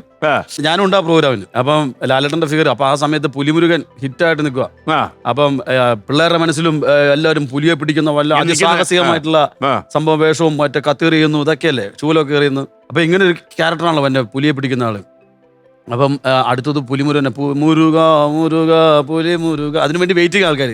പുലിമുരുകനിലെ ഫിഗർ എന്ന് പറഞ്ഞപ്പോൾ തന്നെ മ്യൂസിക് ഒക്കെ ആൾക്കാർ മനസ്സിലേക്ക് വന്നു. അപ്പൊ അങ്ങനെ അനൗൺസ് ചെയ്തു, നേരെ മ്യൂസിക് വന്നു. അപ്പോഴത്തേക്ക് ഈ പുലിമുരുകൻ എന്നാ വെച്ചാൽ ബാക്കില് ആളുകളുടെ ഉള്ളിൽ നിന്നാണ് വരണേ, ചാടി ഓടിയൊക്കെ വരണത്. അപ്പൊ ഈ സ്റ്റേജിന്റെ പുറകേക്കടെ ഇങ്ങനെ ഇറങ്ങിയിട്ടൊരു വീടുണ്ട്. ആ വീടിൽ കൂടെ കയറിയിട്ട് വേണം ഓഡിയൻസിന്റെ അപ്പുറം ചെല്ലാൻ. പുള്ളി മ്യൂസിക് അങ്ങ് പ്ലേ ചെയ്തു, ഇയാൾ ഇറങ്ങി പോയി. മ്യൂസിക് ഇങ്ങനെ വന്നുകൊണ്ടിരിക്കുന്നു, മോഹൻലാൽ എത്തുന്നില്ല. അപ്പൊ ആളുകൾക്കൊക്കെ അറിയാം ഏകദേശം ഓഡിയൻസിൽ നിന്നായിരിക്കും വരണത്. എല്ലാവരും അവിടെ ഇവിടെയൊക്കെ പ്രതീക്ഷിക്കുന്നുണ്ട്, ഒരു സ്ഥലത്തും വരുന്നില്ല. നമ്മൾ ഉൾപ്പെടെ എല്ലാവരും വന്നില്ലെന്ന് നോക്കുന്നുണ്ട്. എവിടെ പോയി നോക്കി, പുലിയെ പിടിക്കാൻ പോയ മുരുകൻ എവിടെയെന്നും പറഞ്ഞ് ഞങ്ങൾ ഇങ്ങനെ നോക്കി നിൽക്കുമ്പോ സംഭവം പോയ റൂട്ടിലൊന്ന് പോയി നോക്കി. അന്നേരം താഴത്തെ വീട്ടിലൊരു അമണ്ടം പട്ടിയുടെ മുമ്പിൽ ഈ പുലിമുരുകൻ നിൽക്കും. അങ്ങനെ അതെന്ത് പറ്റിയത്? പട്ടീനെ അഴിച്ചു വിട്ടേക്കുക. അവിടെ പട്ടിയും ഈ പുലിമുരുകൻ അണങ്ങി കഴിഞ്ഞാൽ ഈ പട്ടി തിന്നും. അതുപോലത്തെ ഒരു പട്ടി ചലിക്കാൻ പറ്റില്ല. അപ്പൊ അവിടുത്തെ വീട്ടുകാരനെ വിളിച്ചുകൊണ്ട് പോയി പട്ടിയെ പൂട്ടിയതിന് ശേഷമാണ് രണ്ടാമത് ഞാൻ മോഹൻലാൽ ചെയ്തിട്ടുണ്ട് ഒരു സ്റ്റേജില് ടൈറ്റിൽ സീനില് സാഗർ എലിയാസ് ജാക്കി ചെയ്യണം. അന്ന് മോഹൻലാൽ ചെയ്യുന്ന ആള് വരാൻ താമസിച്ചു. അപ്പൊ പരിപാടി തുടങ്ങാനും സമയമായി. ഒരു 10-15 മിനിറ്റിനുള്ളിൽ അവൻ എത്തും. ടൈറ്റിലിന് ജസ്റ്റ് ഒരു സാധനമേ ഉള്ളൂ. എന്നാ പിന്നെ പരിപാടി തുടങ്ങണം പറഞ്ഞ് കമ്മിറ്റിക്കാർ ബഹളം കൂട്ടിയപ്പം ഞാൻ ചെയ്തു. ഉമ്മിക്കരയൊക്കെ കോടകെട്ട് ഇങ്ങനെ ഫ്രണ്ട് ചെയ്യുന്നൊരു അയ്യേ അയ്യേ. അപ്പൊ ഞാൻ ഇങ്ങനെ ആയിപ്പോയി. പോയില്ലേ തിരിഞ്ഞതും ഒരു പയ്യനുണ്ട് അയ്യേ. അതൊക്കെ വ്യക്തമായിട്ട് കേൾക്കാം. അതുപോലെ ആളാണ് സ്റ്റേജിന്റെ. അങ്ങനെ ഒരു പ്രാവശ്യം ചെയ്തുള്ളൂ. സുമേഷ്, കലാഭവൻ മണിയുടെ പകരക്കാരനായിട്ട് ഒരു ഉദ്ഘാടനത്തിന് പോയി പുലിവാലി പിടിച്ചോ? അത് അങ്ങനെയല്ല സാറേ. എന്തെല്ലാം പരിപാടികളെ കയ്യിലെന്നറിയോ സാറേ? ഉദ്ഘാടനം എന്ന് പറഞ്ഞാൽ എനിക്കുള്ള ഉദ്ഘാടനത്തിൽ അത്രയും ആരും ചെയ്തിട്ടുണ്ടാവില്ല. അത്രയും കൂടി ചെയ്തിട്ടുണ്ടല്ലേ? പിന്നെ കാശ് കുറവല്ലേ? വളരെ കുറവല്ലേ? എത്ര വന്നാലും പോവല്ലേ അങ്ങോട്ട്. പിന്നെ മാത്രമല്ല, എന്റെ ഒരു ബോണസ് എന്ന് പറഞ്ഞാൽ ഞാൻ പരിപാടി ചെയ്ത് കൊടുക്കും. ഉദ്ഘാടനത്തിൽ എന്നിട്ട് നല്ല ഷർട്ട് ഇട്ട് ഇൻസെറ്റും ചെയ്ത് അവിടെ നിന്നിട്ട് കാര്യങ്ങളൊക്കെ പറഞ്ഞ് നാടകമുറിക്ക് മാത്രമല്ല, നാടകമുറിക്കൽ മാത്രമല്ല മാത്രമേ ഉള്ളൂ. അവിടെ ചെന്ന് ഞാൻ വേഷം മാറി ഒരു 1 മാൻ ഷോയും ചെയ്യും, പാട്ടൊക്കെ പാടി. നമുക്കവിടെ ഉള്ളതൊക്കെ കൊടുത്തിട്ട് നമ്മൾ പൈസ മേടിക്കുള്ളൂ. അപ്പൊ അങ്ങനെ ഞങ്ങളിങ്ങനെ വീട്ടിന്റെ അടുത്ത് ഞങ്ങളെല്ലാവരും കൂടി ഞങ്ങളുടെ കൊച്ചച്ഛനും ഞങ്ങളെല്ലാവരും അടങ്ങുന്ന ഒരു ഞായറാഴ്ച ക്രിക്കറ്റ് കളിച്ചുകൊണ്ടിരിക്കുകയായിരുന്നു. ക്രിക്കറ്റ് കളിയാണല്ലോ ഞങ്ങളിവിടെ. ചീട്ടുകളി ചീട്ടുകളി അതല്ലേ കുറച്ച് സ്റ്റാൻഡേർഡ് ആക്കിയതല്ലേ? കുണക്കിട്ട പ്ലാവളത്തൊപ്പിയും വെച്ച് സാറേ അങ്ങനെ ഞങ്ങൾ ചീട്ട് കളിച്ചു അല്ല ക്രിക്കറ്റ് കളിച്ചോണ്ടിരിക്കുക. ഞങ്ങൾ ക്രിക്കറ്റ് കളിച്ചോണ്ടിരുന്ന സമയത്ത് നേരെ ഒരു കോള് വരുന്നു. അപ്പൊ ചാച്ചന്മാരും അമ്മാവന്മാരൊക്കെ ഉണ്ട്. അപ്പൊ അവരൊരു ഷെയറൊക്കെ ഇട്ട് സാധനം മേടിക്കാനൊക്കെ ആയിട്ട് പൈസ കൊടുത്തിട്ടുണ്ട്. ഞായറാഴ്ചയാണല്ലോ. ചാച്ചന്മാരൊക്കെ അച്ഛന്റെ ബന്ധുക്കളൊക്കെ. അപ്പൊ അവര് സാധനം മേടിക്കാൻ വന്നിട്ട് അപ്പൊ കുറച്ച് ഭക്ഷണവും ഓർഡർ ചെയ്തിട്ടുണ്ട്. അപ്പൊ അതൊക്കെ ഇപ്പൊ തന്നെ വരും. ഇന്നത്തെ ഞായറാഴ്ചത്തെ ആഘോഷം ഇവിടെ ആ കളിക്കുന്നിടത്ത്. അപ്പൊ അങ്ങോട്ട് പോകണമെന്ന് വലിയ താല്പര്യമില്ല. വിളിക്കുന്നിടത്തേക്ക് എന്നെ വിളിച്ചിട്ട് പറഞ്ഞു, സുമേഷ് അല്ലേ? അതെ സുമേഷ് സാറല്ലേ എന്ന് ചോദിക്കണേ. അന്നേരം എന്റെ ഡ്രസ്സിലേക്ക് ഞാനൊന്ന് നോക്കിയാൽ ഞാൻ തന്നെ പുച്ഛിക്കും. അതുപോലെ സാറേന്ന് വിളി കേട്ടപ്പോഴേ അപ്പൊ ഒരു ഡ്രസ്സിലൊന്ന് നോക്കി സാറേന്ന് വിളി കേട്ടപ്പോ എന്നെ തന്നെയാണോ? ഒരു വായനശാല നല്ലൊരു ടീമാണ് വിളിക്കുന്നത്. അപ്പം ഇന്ന് ഫ്രീ ആണോ എന്ന് ചോദിച്ചു. അപ്പൊ ഞാൻ പറഞ്ഞു എന്തായിരുന്നു? പറഞ്ഞിങ്ങനെ ഒരു ഉദ്ഘാടനത്തിന് വേണ്ടിയാണ്, ഈ പറഞ്ഞ കാലടിക്ക് അപ്പുറത്തുമാണ്, എത്ര പൈസയാണ് മേടിക്കുന്നതെന്ന് ചോദിച്ചു. അപ്പം ഞാൻ വിചാരിച്ചു ഇതങ്ങ് വിട്ട് കളയാം, അല്ലെ വിളിക്കണ്ടാത്ത രീതിയിൽ റേറ്റ് അങ്ങ് പറയാം. അന്നൊന്നും ഇല്ലാത്ത രീതിയിൽ 25,000 രൂപയാവും എന്ന് പറഞ്ഞു. നമ്മള് കനത്ത ശബ്ദത്തിലല്ലേ? കനത്ത ശബ്ദത്തിലല്ലേ വിളിച്ചേ? നമ്മളെ കനപ്പിച്ചു 25,000 രൂപ ആവും എന്ന് പറഞ്ഞു. അപ്പൊ വണ്ടി വിടണോ അതോ വണ്ടി ഇങ്ങോട്ട് വണ്ടിക്കാണോ വരണമെന്ന് ചോദിച്ചു. അപ്പൊ അത് 25,000 ഉറച്ചു. അപ്പൊ ഞെട്ടി. പിന്നെ ആരെയും തന്നിട്ടുണ്ട് 25,000 സമയം. അപ്പം 25,000 എന്ന് പറഞ്ഞപ്പോ ഉറച്ച്. എന്നാ പിന്നെ ഇതൊക്കെ അങ്ങ് മനസ്സില്ല മനസ്സോടെ ഒരു 800 കാറ് കൊടുത്ത് ഒരു കൂട്ടുകാരൻ്റെ വണ്ടി എടുത്ത് നേരെ അങ്ങോട്ട് വിട്ടു. 3 മണിയായ സമയത്ത് 7 മണിക്ക് അങ്ങോട്ട് അവിടെ ഉദ്ഘാടനം. അവിടെ ചെന്നു, എന്നെ സ്വീകരിച്ച് അവിടെ കാറൊക്കെ മാറ്റിയിട്ടു. ഈ കാറിനാണ് വന്നെന്ന് കാണിക്കാതിരിക്കാൻ വേണ്ടി. സാറല്ലേ? പിന്നെ വിളിച്ചു പോയില്ല അവര്. എന്നിട്ട് ഞാൻ അങ്ങനെ സൈഡിൽ കൂടെ വന്ന് ഒരു 5 റോ ഇങ്ങനെ കസേര ഇങ്ങനെ ലൈനായിട്ട് ഇട്ടിട്ടുണ്ട്. അതിനകത്ത് ഞാനൊരു 3ാമത്തെ ലൈനിൽ ബാക്കിൽ ഇങ്ങനെ പോയിരുന്നു. ഒരു 10-30ഓളം വെള്ളയിട്ട രാഷ്ട്രീയക്കാരടങ്ങുന്ന ഒരു വേദിയാണ്. അപ്പം അതിനുശേഷം കലാപരിപാടികളൊക്കെ ഉണ്ട്. ഞാൻ പോയിരുന്നു. ഇരുന്ന് കഴിഞ്ഞപ്പോഴത്തേക്ക് എന്നെ വിളിച്ചു, മെയിൻ ഗസ്റ്റാണ് അവിടെ പോയിരിക്കും പറഞ്ഞിട്ട് ഞാൻ ഇതിൻ്റെ ഉള്ളിൽ കൂടെ കയറി ഫ്രണ്ടിൽ വന്നു. എന്തൊക്കെയാണെങ്കിലും സാറേ ഞാൻ എവിടെ ചെന്നാലും എന്ത് പുറകോട്ട് ബാക്ക് ഒരു നിരക്കെങ്കിലും പുറകെ ഇരിക്കാറുള്ളൂ. ഫ്രണ്ടിൽ പോയിരുന്നുള്ള കുഴപ്പം എന്ന് വെച്ചാൽ നമുക്ക് കാലിയേറ്റിച്ച് അഹങ്കാരി എന്ന് പറയും, കാലെന്ന് കവിച്ച് വെച്ചാൽ വേറെ പ്രശ്നം വരും. അങ്ങനെയൊക്കെ ആയിട്ട് നമ്മൾ കുറെ സൂക്ഷിക്കും. കാല് തന്നെ പ്രശ്നമായിരിക്കും. പിന്നെ നോക്കിയപ്പോൾ ഒരു ഇംഗ്ലീഷ് നോട്ടീസും ആകെപ്പെട്ടു. നമ്മുടെ പരിജ്ഞാനം ഇംഗ്ലീഷിൽ ഞാൻ വലിയ പരിജ്ഞാനം ഭയങ്കര ഇല്ല. അപ്പൊ നോക്കി അങ്ങനെ ഇരിക്കണം. അത് കഴിഞ്ഞപ്പോഴത്തേക്കും പരിപാടി സ്റ്റാർട്ട് ചെയ്തു. ഞാൻ പ്രസംഗിച്ചു. എനിക്കറിയാവുന്ന കാര്യങ്ങളൊക്കെ വെച്ച് ഞാൻ കുറച്ച് അനുകരണവും ജസ്റ്റ് 2 പേര് പാട്ടൊക്കെ പാടി കൊഴിപ്പിച്ച് മൊത്തത്തിൽ ഒരു നാട്ടിൻ പ്രദേശം അതെങ്ങനെ ഔപചാരികമായിട്ട് ഉദ്ഘാടനം ചെയ്തായിട്ട് പ്രഖ്യാപിച്ച് കാര്യങ്ങളൊക്കെ കഴിഞ്ഞു. തിരിയൊക്കെ കൊളുത്തിയെല്ലാം കഴിഞ്ഞ് ഞാൻ ഒരു കവർ കൊണ്ട് തന്നു. അല്ല, ഞാൻ അപ്പം തന്നെ പരിപാടി ചെയ്തു. ചേട്ടാ ഇതൊക്കെ മാറ്റി കഴിഞ്ഞിട്ട് ഞാൻ ആ 1 മാൻ ഷോ കൂടി ചെയ്യാം, ആൾക്കാർക്ക് ഒരു ഇതിന് വേണ്ടിയിട്ട് ചെയ്യാന്ന് പറഞ്ഞു. ഓക്കെ സന്തോഷം. അവർക്കത് വേണ്ടായിരുന്നു. എന്നാലും നമുക്കൊരു സന്തോഷം, നമ്മുടെ സന്തോഷം. നല്ല ജനവും. ഞാൻ ഇതൊക്കെ മാറ്റിയിട്ട് അതും ചെയ്തു. പുറത്തേക്ക് ഇറങ്ങി ഞാൻ ഒരു വീട്ടിലേക്ക് ചെന്നിട്ട് ഭക്ഷണം കഴിക്കാൻ പറഞ്ഞ് വീട്ടിലേക്ക് കൊണ്ടുപോയി ചെന്നിട്ട് എനിക്കൊരു കവർ വന്ന് പോകാൻ നേരത്ത് കവർ വന്നു, ഞാൻ പിടിച്ചു. എല്ലാവരും ഹാപ്പി ആയിട്ട് പറഞ്ഞ് ഞാൻ വണ്ടി കയറിപ്പോയി. മൂന്ന് ഫ്രണ്ടിലിരുന്നേ കാറിനകത്ത്. തിരിച്ചു പോയപ്പോൾ ഞാൻ ബാക്കിലിരുന്നു. ഇത് ഇവൻ കാണാണ്ട് എണ്ണണമല്ലോ, എന്താ ഇത് കരി ഇത് തന്നതാണോ അതോ അല്ലേ താന്നു പോയോ 25 താഴെയാണോ 25 അറിയണമല്ലോ. ഞാൻ പതുക്കെ എണ്ണി വന്നപ്പോ 25,000 കഴിഞ്ഞു. 25,000 കഴിഞ്ഞ് 50 രൂപ 50,000 രൂപ വെച്ചാൽ അവർക്ക് അബദ്ധം പറ്റിയാണോ? അബദ്ധം പറ്റിയല്ല. അപ്പോഴാണ് ഞാൻ ആ ക്ലൈമാക്സ് അറിയണത്. കലാപം മണിച്ചേട്ടൻ വരേണ്ട വേദിയാണത്. മണിച്ചേട്ടൻ ഇത്ര പൈസ അവര് ഉണ്ടാക്കി വെച്ചിട്ടുണ്ട് കൊടുക്കാനായിട്ട്. ഇത്രയല്ല, അതിൽ കൂടുതൽ അദ്ദേഹത്തിന്റെ പേയ്മെന്റ്. അതിൽ നിന്ന് ഇത്രയും പൈസ അവർക്ക് ലാഭമായി. ചെറിയ പരിപാടി നടന്നു. പിന്നെ ആ 800 ഇന്ന് അവരടിക്കാത്തൊരു 3000 രൂപ പെട്രോളം അടിച്ചു കൊടുത്തു അവന്റെ കയ്യിലേക്ക്. അതങ്ങോട്ട് 800 2 ചാട്ടം മേളോട്ട്. മാത്രല്ല പിന്നെ എനിക്ക് തോന്നുന്നത് എത്രയൊക്കെയാ വാങ്ങിക്കുന്നത്, 50,000 ഒക്കെ മേടിക്കും. അപ്പൊ ഉല്ലാസ് ഇതുപോലെ എന്തെങ്കിലും അനുഭവം ഉണ്ടായി? ഉദ്ഘാടനം ഉണ്ടോ? ഇപ്പൊ കുറഞ്ഞിട്ടുണ്ട് സാറേ. ഉണ്ട്. നേരത്തേക്ക് ഇഷ്ടം പോലെ ഉദ്ഘാടനങ്ങളൊക്കെ. എന്താ പറ്റി? നമ്മുടെ കയ്യിൽ കൊണ്ടാണോ? അതുകൊണ്ടല്ല. അല്ല, പിന്നെ ഇപ്പൊ എല്ലാം മറ്റേ ഈ ബ്ലോഗേഴ്സ് ഒക്കെ ആണല്ലോ, ഇൻഫ്ലുവൻസേഴ്സ് അല്ലേ? ഇൻഫ്ലുവൻസ് ചെയ്ത കാലമൊക്കെ കഴിഞ്ഞു. അപ്പൊ എനിക്ക് ഇങ്ങനെ ഇടയ്ക്ക് എന്റെ ഒരു ഫ്രണ്ട് എന്നെ ഒരു പരിപാടിക്ക് വിളിച്ചു. അണ്ണാ ഇന്ന ദിവസം ഒഴിവുണ്ടോ എന്ന് ചോദിച്ചു. ഫ്രീ ആണോ എന്ന് ചോദിച്ചു. ഞാൻ പറഞ്ഞു ഫ്രീ ആണ്. എന്തുവാ? ചെറിയ പരിപാടി ഉണ്ടെണ്ണാ. ഞാൻ പറഞ്ഞു എന്താ കിട്ടും? ഒന്നും കിട്ടത്തില്ല, പിന്നെ വണ്ടിക്ക് എണ്ണ അടിക്കാൻ എന്തെങ്കിലും തരാമെന്ന് പറഞ്ഞു.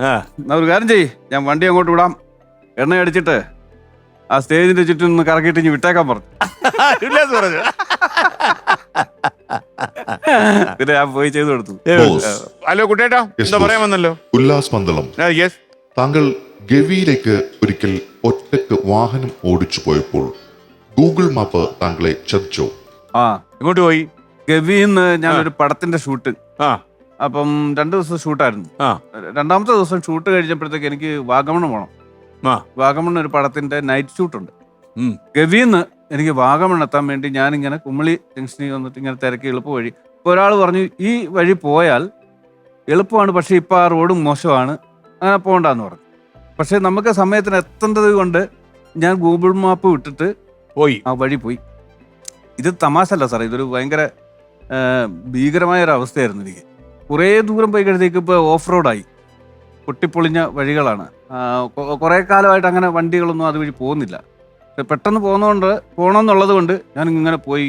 ഒരു സ്ഥലത്ത് ചെന്നപ്പോഴത്തേക്കും ആകാശം മാത്രമേ കാണാൻ പറ്റുള്ളൂ, ഒരു മരങ്ങളുടെ തല പോലും കാണാൻ പറ്റില്ല. അതുപോലെ 2 സൈഡും കൊക്കെ. പിന്നെ ഒരു തരത്തിൽ അപ്പം സൂര്യൻ അസ്തമിക്കാത്തത് കൊണ്ട് ഞാൻ രക്ഷപ്പെട്ടു. ഒരു 4:30-5 മണിയൊക്കെ ആ സമയമാകത്തുള്ളൂ. പിന്നെ ഒരു ഇരുട്ട് വീണപ്പോഴത്തേക്കും റിസ്കി ഏരിയ കവർ ചെയ്തു, അതുകൊണ്ട് രക്ഷപ്പെട്ടു പോയി. അങ്ങനെ ഒരു പിന്നെ നമ്മൾ സംസാരിക്കേണ്ടി വരത്തില്ലായിരുന്നു. അതെ പിന്നെ കൃത്യസമയത്ത് അവിടെ. സുമേഷിനെ ഒരു കാര്യം കൂടെ ചോദിക്കട്ടെ. സുമേഷ് ഒരു ഫ്ലൈറ്റ് യാത്രയില്ലേ ഇംഗ്ലീഷ് ചോദിക്കാൻ അറിയാൻ പറ്റാത്തതുകൊണ്ട് പട്ടിണി ഇരിക്കേണ്ട അവസ്ഥ ഉണ്ടായോ? അത് ആദ്യമായിട്ട് ഞാൻ ഒറ്റയ്ക്ക് പോകുന്ന സമയത്ത്. എങ്ങോട്ടായിരുന്നു? ഷാർജയ്ക്ക് ഒരു പരിപാടിക്ക്. പരിപാടിക്ക് പ്രായം 30 ആയില്ലേ? പിന്നെ പണി തുടങ്ങുമ്പോൾ കുറച്ച് പ്രായമായി. അങ്ങനെ പോയിപ്പോ ഒറ്റയ്ക്ക് ആദ്യമായിട്ട് പോകണതിൻ്റെ ഒരു പേടി. ഫസ്റ്റ് ചെന്നപ്പോൾ തൊട്ട് ഇങ്ങനെ അവരെന്തൊക്കെ ചോദിക്കണം, പട്ടാളക്കാർ തോക്ക് അതും ഇതൊക്കെ കാണുന്നു. ഇതൊക്കെ മൊത്തത്തിൽ ഇങ്ങനെ ടെൻഷൻ അടിച്ചാൽ കയറണേ. പിന്നെ എല്ലാവരും പറയുമല്ലോ ഈ പറഞ്ഞ് പേടിപ്പിക്കുന്ന കാര്യമൊക്കെ. അവിടെ ചെന്നു ഇങ്ങനെ ഇരുന്നു, ബാക്കിലൊക്കെ സീറ്റ് വന്ന്. അപ്പം എൻ്റെ അടുത്ത് വന്നിട്ട് ഒരു ലുങ്കി എന്ന് പറഞ്ഞാൽ ഒറ്റ കളറിലുള്ളൊരു മുണ്ടും, കളർ മുണ്ടും, ഒരു ടീഷർട്ട് മാത്രം ഇട്ടിട്ട് വേറെ ബാഗോ കാര്യങ്ങളോ ഇയർഫോണോ ഒന്നുമില്ലാത്ത ഒരു പാവപ്പെട്ട എന്ന പോലത്തെ ഒരു ആള് സൈഡിലിരിക്കുന്നു, ചെറുപ്പക്കാരൻ. ഞാനെന്നൊക്കെ പറഞ്ഞാൽ പരിപാടിക്ക് പോയില്ലേ ഷാർജയ്ക്ക്, അതിൻ്റെതായിട്ടുള്ള സ്പ്രേയും നല്ല ഇൻസർട്ടുകളും ചാർട്ടും പാൻറ്റും ഒക്കെ ഇട്ട് നല്ല പേടിക്കെട്ടായിട്ടില്ല ചെല്ലണേ. ഇയാളെ സൈഡ് ചെയ്തിട്ടൊക്കെ പോണം. പുച്ചിച്ചേച്ചൊക്കെ അങ്ങോട്ട് യുവ പ്രതിഭ. അപ്പൊ ഇങ്ങനെ കുറച്ച് കനക്കത്തില്ലയോ? പിന്നെ ശബ്ദം മാത്രമല്ലേ, എക്സ്പ്രഷൻ വരെ നമ്മൾ വേറെ നമ്മള് ഈ ഫേസ് ഇങ്ങനെ വെട്ടിച്ചിരിക്കുന്നൊന്നുമില്ല, സ്ലോ മോഷൻ, ചെറിയൊരു സ്മൈൽ. നേരെ ഈ പുള്ളിനെ കവർ ചെയ്തിട്ടാ അതൊക്കെ അപ്പുറം സീറ്റിലേക്ക് പോണേ. അവിടെ ഡീസെന്റ് ആയിട്ടിരുന്നു ഇരിക്കുന്നപ്പോ ഫ്ലൈറ്റ് യാത്രയല്ലേ. അപ്പൊ അവിടെ എത്തുന്ന ഒരു ചെറിയ സെൽഫി ഒക്കെ എടുത്ത് അപ്പൊ തന്നെ അങ്ങോട്ട് വിട്ടു, ഞാൻ പോവാണെന്നൊക്കെ പറഞ്ഞ്. അപ്പോഴൊക്കെ ഈ പുള്ളി വിടുന്നോണ്ട് ചുമ്മാ കച്ചറ പോലെയൊക്കെ ഇരിക്കുക. ഞാൻ ഈ പറഞ്ഞ പോലെ എയർ ഹോസ്റ്റസ് വരാൻ തുടങ്ങി, വണ്ടി അതൊക്കെ ഓരോന്നൊക്കെ കാണിച്ച് വരാൻ തുടങ്ങി. ആ സമയത്തേ പതുക്കെ അങ്ങ് ഉറങ്ങി. എന്തെങ്കിലും ചോദിച്ചാ പെടും, ഈ ജാടയൊക്കെ അങ്ങ് പോകും മറ്റവൻ്റെ അടുത്ത്. അപ്പം ഞാനിങ്ങനെ അങ്ങ് ഉറങ്ങി. അവരിങ്ങ് വന്ന് അതൊക്കെ അങ്ങ് പോയി തിരിച്ച് നോക്കിയപ്പോൾ വീണ്ടും വരും. വീണ്ടും ഞാൻ ഉറങ്ങി. ഇങ്ങനെ വന്നപ്പോൾ ഇവനുമായിട്ട് ഞാൻ ഉറങ്ങിക്കിടക്കുന്നു. ഇവനുമായിട്ട് സംസാരിക്കണം. ഇവൻ അറബിയും ഇംഗ്ലീഷ് ഹിന്ദിയും ഒക്കെ ചാറ പറ വെള്ളം അഴിച്ചു വിട്ട പോലെ പുള്ളി അങ്ങ് സംസാരിക്കുക. എന്തൊക്കെയോ അവന് കൊണ്ട് കൊടുക്കുന്നു. അപ്പം ചോദിക്കാൻ ഇതില്ലാത്തതുകൊണ്ട് ഞാനാണെങ്കിൽ ഒന്നും ചോദിക്കണമില്ല. അന്ന് എനിക്ക് അവിടെ അതിനകത്ത് ഫുഡുണ്ട്. വിശന്നിട്ടാണെങ്കിൽ കുടൽ കത്തുന്നു. ഞാൻ എന്ത് ചെയ്യും? പിന്നെ പച്ചവെള്ളം വാട്ടർ ചോദിച്ചു. അപ്പം വെള്ളം കിട്ടും.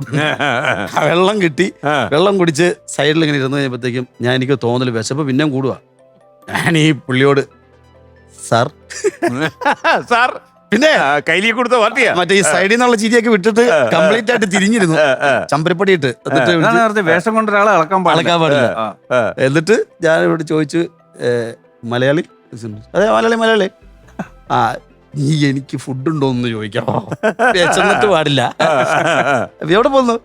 ഞാൻ അവാർഡിനായിട്ടുണ്ട് ഷാർജയിൽ, അതിനുള്ള പരിപാടിക്ക് പോവാണ് എന്ന് പറയുമ്പോഴത്തേക്കും പുള്ളിക്ക് എന്നിട്ട് അപ്പൊ പുള്ളിക്ക് ഒരു പുച്ഛമുണ്ട്. ഇയാള് എന്ത് അവാർഡിനായിട്ട് എന്നൊക്കെ പറഞ്ഞ് അയാളുടെ സഹായത്തോടെയാണ് ആ എയർപോർട്ടിൽ നിന്ന് ഇറങ്ങി അവന് കയ്യും ഷെയ്ക്കാനും കൊടുത്ത് ഒരു ഹഗ്ഗും കൊടുത്തിട്ടാ പിന്നെ ഞാൻ അവിടുന്ന്. പുള്ളി ആയിരുന്നു പിന്നെ എന്റെ സഹായി അവിടുന്ന് മുതൽ. പിന്നെ എന്താണ് വാങ്ങിച്ചു പുള്ളി?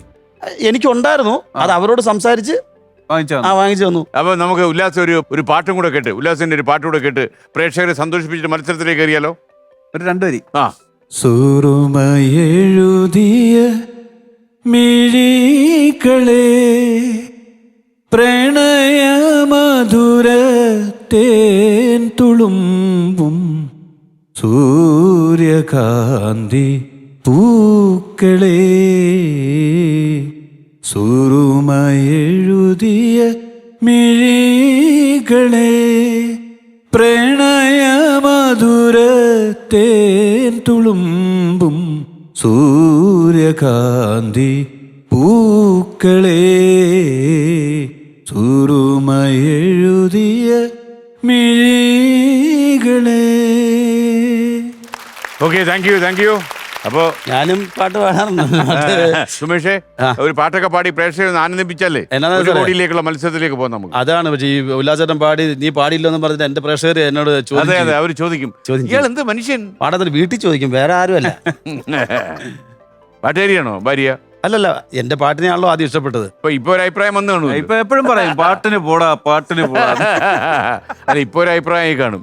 അതെ അതെ. സ്റ്റാർ മാജിക്കിൽ ഞാൻ ഈ പാട്ടിന് മുമ്പായിട്ടുള്ള ഒരു വിരുത്തം 4 വരി വിരുത്തം പാടി ഇരുത്തം വന്ന കലാകാരനാണല്ലേ. വിരുത്തം വന്ന് വെറുപ്പിച്ച് മയഴി കണ്ണിന്റെ മഞ്ചാടിക്കവിളത്ത് മണിമാരൻ വരുന്നതും കാത്ത്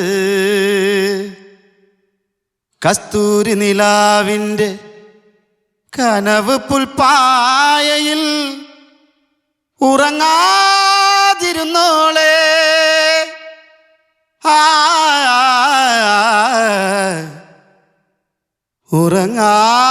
ഉറങ്ങാതിരുന്നോളെ. സൂപ്പറല്ലേ ഈ വോയിസ്? ഒരു നമ്മുടെ അർജുൻ മാഷ് വിദ്യാരാം മാഷ്. വിദ്യാരാം മാഷ് നല്ല സിമിലാരിറ്റി ഉണ്ട്. ഓക്കെ, അപ്പൊ നമുക്ക് മത്സരത്തിൽ കടന്നല്ലോ. 1 കോടി രൂപയുടെ മത്സരമാണ് ഇത്. ഉല്ലാസിന്റെ 2ാം വരവാണ്. അതെ. ഓക്കെ, നമ്മള് 3 ഹെൽപ്പ് ലൈൻ ഉണ്ട്. ഒരു ഹെൽപ്പ് ലൈൻ നമ്മുടെ കുട്ടേട്ടൻ, മറ്റൊരു ഹെൽപ്പ് ലൈൻ PC രാജു, പിന്നെ ഡോക്ടർ SLA കുമാർ വരുന്നുണ്ട്. ഓക്കെ, ആദ്യത്തെ ചോദ്യത്തിലേക്ക്. മീസേ, ആദ്യത്തെ ചോദ്യം 10,000 രൂപയുടെ ചോദ്യമാണ്. ₹10,000. ഉപ്പിടാത്ത കറി ഏതാണ്? പച്ചക്കറിയിൽ ഉപ്പിടുമല്ലോ. പച്ചക്കറിയിൽ ഉപ്പിടുമല്ലോ. അല്ല, പച്ചക്കറിയിൽ ഉപ്പിടാം. പച്ചക്കറി ആയിട്ടിരിക്കുമ്പം ഉപ്പിടില്ലല്ലോ. ഇത് കുസൃതി ചോദ്യമാണ്. പച്ചക്കറി കടക്കാരിൽ ഉപ്പിടുകൊണ്ടു. ഇത് മധുരമാണ്. ഒരു ക്ലൂ അതാ. ബേക്കറി. ഉത്തരം ശരിയാ. 10,000 രൂപ കിട്ടിയിരിക്കുന്നു. അടുത്ത 20,000, 20,000 രൂപയുടെ ചോദ്യം. അധ്യാപകരിലുള്ള പാനീയം ഏതാണ്? അധ്യാപകരിലുള്ള പാനീയം കുസൃതി ചോദ്യമാണ്. അതിന്റെ ഇംഗ്ലീഷൊക്കെ ഒന്ന് ആലോചിച്ചാൽ മതി. വരട്ടെ വരുന്നുണ്ട്. ഓഹോ ഹോ ഹോ ഓ ഓ ടീച്ചർ.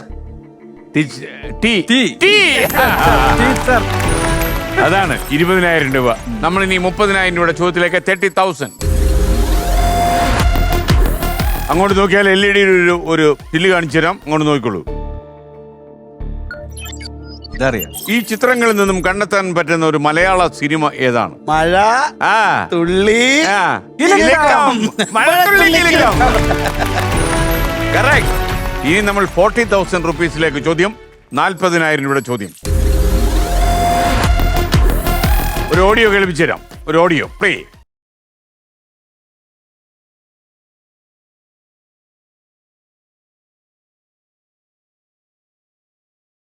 ഇത് കുഴലേതാ? ഓടക്കുഴൽ. ഓടക്കുഴൽ. ആ കിട്ടി.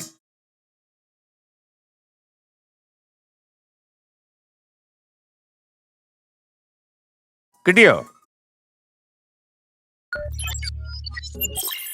ഏത് മലയാള സിനിമാ ഗാനത്തിന് തുടക്കമാണിത്? കാതിൽ തേൻ മഴയായി പാടൂ കാറ്റേ കടലേ. ഉത്തരം ശരിയാണ്. അപ്പൊ ഇനി 1,00,000 രൂപയുടെ ചോദ്യത്തിലേക്ക് 50,000. എന്റെ തൊലി ഉരിഞ്ഞാലും ഞാൻ കരയില്ല, പക്ഷെ നിങ്ങൾ കരയും. ആരാണ് ഞാൻ? നിസ്സാര കേസോ? അത്രേ ഉള്ളു. നിസ്സാര കാര്യമാ. അതേ പറഞ്ഞു. സവാള ഗിരി ഗിരി ഗിരി ഗിരി ഗിരി. സവാള. ഓക്കെ, സവാള ഉത്തരം ശരിയാണ്. അപ്പൊ 1,00,000 രൂപ കിട്ടിയിരിക്കുന്നു. അങ്ങനെ ചാടി ചാടി കൺഗ്രാറ്റുലേഷൻസ്. 1,00,000 രൂപ കടന്നു. ആ. ഇനി 60,000 രൂപയുടെ ചോദ്യത്തിലേക്ക്. LED നോക്കുക. വീണ്ടും ഒരു ആപത്ത്. ഇത് കിട്ടിക്കഴിഞ്ഞു. അല്ല, ഞാൻ ചോദ്യം ചോദിച്ചില്ല. അല്ലേ? തോക്കിനകത്ത് കയറി വെടിവെക്കാതിരിക്കൂ. ഈ ചിത്രങ്ങളിൽ നിന്നും കണ്ടെത്താനാവുന്ന മലയാള സിനിമാ ഗാനം ഏതാണ്? പൂമുഖവാതിൽക്കൽ സ്നേഹം വിടർത്തുന്ന പൂന്തിങ്കളാകുന്നു ഭാര്യ. Correct ആണ് സാർ. അപ്പൊ നീ ഇപ്പോൾ 70,000 രൂപയുടെ ആ ചോദ്യത്തിലേക്ക് നമ്മൾ കിടക്കുന്നു. 70,000. 10 പനിനീർപ്പൂക്കൾ എന്നർത്ഥം വരുന്ന ഒരു വ്യക്തിയുടെ പേരെന്താണ്? 10 പനിനീർപ്പൂക്കൾ. 3 ഹെൽപ്പ് ലൈൻ ഉണ്ട്, തെറ്റിക്കരുത്. Help line. ആ, ഹെൽപ്പ് ലൈൻ. നമുക്ക് രസലയ്യ കുമാറിനെ വിളിച്ചാലോ? ആ, വിളിക്കാം. ഡോക്ടറാണ് പോരെങ്കിൽ. അതെ. Doctor Rasalayya Kumar, please come.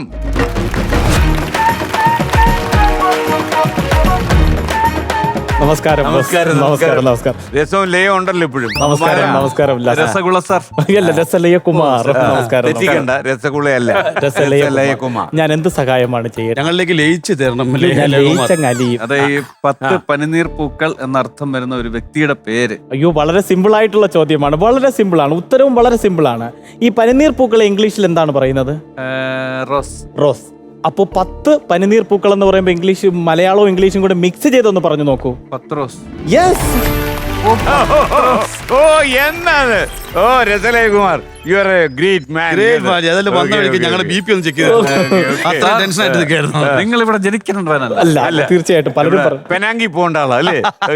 എനിക്ക് ഉല്ലാസേട്ടനെ കാണുമ്പോ പഴയ പാട്ട് ഓർമ്മ വരും. അവസാനമെല്ലാം കൈവെടിഞ്ഞയ്യോ 6 അടി മണ്ണിൽ എരിഞ്ഞ മരുന്നു. Come on everybody. അവസാനമെല്ലാം കൈവെടിഞ്ഞയ്യോ 6 അടി മണ്ണിൽ. 70,000 രൂപ പത്രോസ് കൊണ്ടുപോയി. അതെ, 70,000. ഇനി 80,000 രൂപയുടെ ചോദ്യത്തിലേക്ക് 80,000.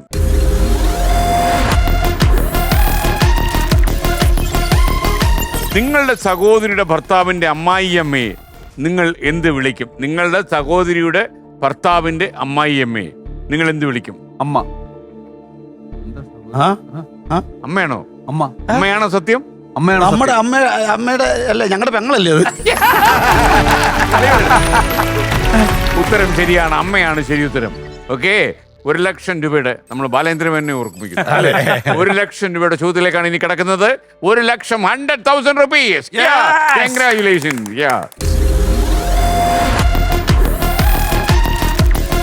ഇനി ഫലിതത്തിന്റെ മേമ്പൊടി നമ്മൾ വലിക്കുന്നു. ലക്ഷങ്ങളിലേക്ക് കയറുന്നു. Serious question, GK based general knowledge.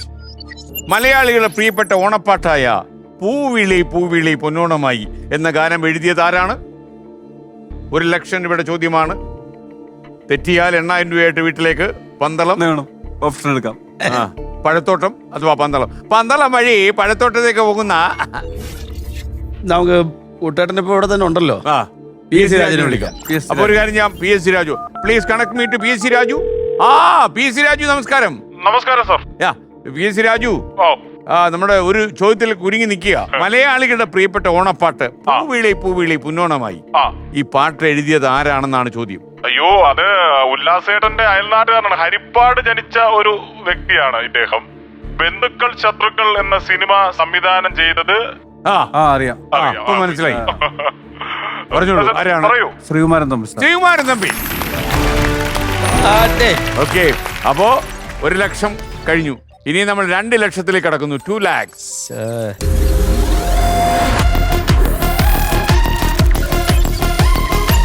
നാലാം തരത്തിൽ പഠിക്കുമ്പോൾ പാതമുദ്ര എന്ന സിനിമയിൽ ആദ്യമായി ഗാനം ആലപിച്ച് മലയാളത്തിൽ അരങ്ങേറിയ ഗായകൻ ആരാണ്? 2 ലക്ഷം രൂപയുടെ ചോദ്യമാണ്. തെറ്റിയാൽ 10,000 രൂപയും, ശരി ഉത്തരം പറഞ്ഞാൽ 2 ലക്ഷത്തിൽ നിന്ന് നമ്മൾ 3 ലക്ഷത്തിലേക്ക് പോവുകയും ചെയ്യും. പറഞ്ഞ വേണ്ട, കുട്ടേട്ടനോട് ചോദിക്കാം. കുട്ടേട്ടനോട് ചോദിക്കാം. കുട്ടേട്ടാ, യെസ് ബോസ്. സഹായിക്കൂ.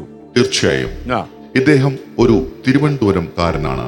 ഇദ്ദേഹത്തിന്റെ ഭാര്യ ഒരു ടെലിവിഷൻ അവതാരികയും സിനിമാ താരവുമായിരുന്നു. ദീപ്തി എന്നാണ് ഇദ്ദേഹത്തിന്റെ ഭാര്യയുടെ പേര്. ഇദ്ദേഹം നിരവധി ചാനൽ പ്രോഗ്രാമിൽ ജഡ്ജായിരുന്ന് തമാശ പറയുന്ന ഒരു വ്യക്തിയാണ്. ഇനിയും മനസ്സിലായില്ലെങ്കിൽ കുട്ടേട്ടൻ തന്നെ അതിന്റെ ആൻസർ പറയാം. വിധു പ്രതാപ്. വിധു പ്രതാപ്. താങ്ക് യു കുട്ടേട്ടാ. ഓക്കെ, അപ്പൊ 2 ലക്ഷം രൂപ കിട്ടി. ഇനി നമ്മൾ 3 ലക്ഷത്തിലേക്ക് കടക്കുന്നു. 2 ലക്ഷം കിട്ടി കഴിഞ്ഞു. 2 ലക്ഷം രൂപ കിട്ടിക്കഴിഞ്ഞു. കണ്ടാ പറയത്തില്ല. ഇല്ല. ഓക്കെ, അതിന്റെ ഒരു ജാട ഞങ്ങൾക്കില്ല. ഒരു വളരെ വിനയത്തോട് സംസാരിക്കും. പ്രാർത്ഥിക്കേ. നേർച്ചയും നേർന്നോ? അപ്പൊ 2 ലക്ഷം രൂപ കിട്ടി. ഇനി നമ്മൾ 3 ലക്ഷത്തിലേക്ക് കടക്കുന്നു.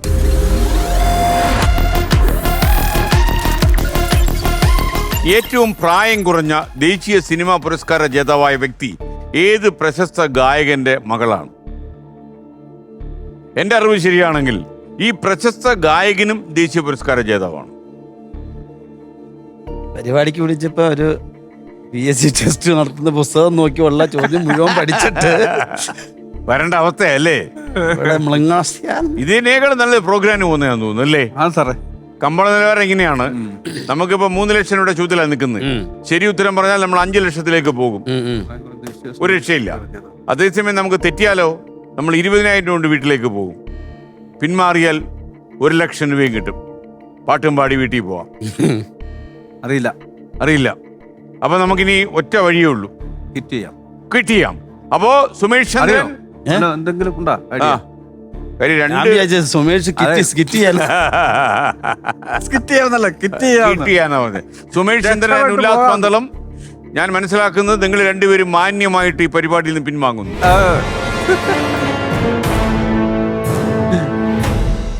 ഇത് P. ഉണ്ണികൃഷ്ണനാണ്. ഉണ്ണികൃഷ്ണന്റെ മകൾ ഉത്തര ഉണ്ണികൃഷ്ണൻ ദേശീയ പുരസ്കാരം കിട്ടി. ദൈവം എന്ന പാട്ടിനാണ് ഉത്തര കിട്ടിയത്. മറ്റേത് പാട്ട് ഏതാന്ന് ഓർമ്മയുണ്ടല്ലോ, എന്നവളെ. അപ്പൊ ഉല്ലാസ് ആൻഡ് സുമേഷ് നമുക്ക് സർട്ടിഫിക്കറ്റ് ഒക്കെ വാങ്ങിച്ച് 1 ലക്ഷം രൂപ വാങ്ങിച്ചിട്ട് നമുക്ക് അങ്ങ് അല്ലേ വീട്ടിൽ മേടിക്കുമ്പോ കൂളിംഗ് ഗ്ലാസ് വെച്ചോളൂ. ഇത്തിരി ശബ്ദം കനത്തോണം. ഇതിലെങ്കും ഒന്നും ഇല്ലെന്നേ അല്ലേ? കൂളിംഗ് ഗ്ലാസ് വെച്ചോളൂ. ഓക്കെ, ഗംഭീരമായി. അപ്പൊ രണ്ടുപേരും ഐശ്വര്യമായിട്ട്. Thank you. ഇവിടെ വരുവാനും നിങ്ങളെയൊക്കെ കാണുവാനും കഴിഞ്ഞത് വലിയൊരു ഭാഗ്യമാണ്. സ്റ്റാർ മാജിക് ആണ് ഇനി. സാറിന്റെ കൂടെ നിൽക്കാന്നുള്ളതിന് വലിയ ഭാഗ്യം. സന്തോഷം, എന്റെ ഭാഗ്യമല്ലേ. നിങ്ങളോട് അത്യാവശ്യം തമാശ ഒക്കെ പറഞ്ഞ് നിൽക്കുക. ഓക്കെ, ഇതാ വഴി.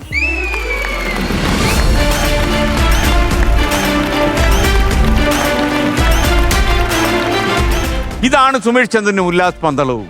നിങ്ങൾക്ക് ഇഷ്ടപ്പെട്ടു എന്നാണ് എൻ്റെ വിശ്വാസം. മറ്റൊരു മത്സരാർത്ഥിയുമായി നമുക്ക് നാളെ രാത്രി 9:30 കാണാം. Good bye.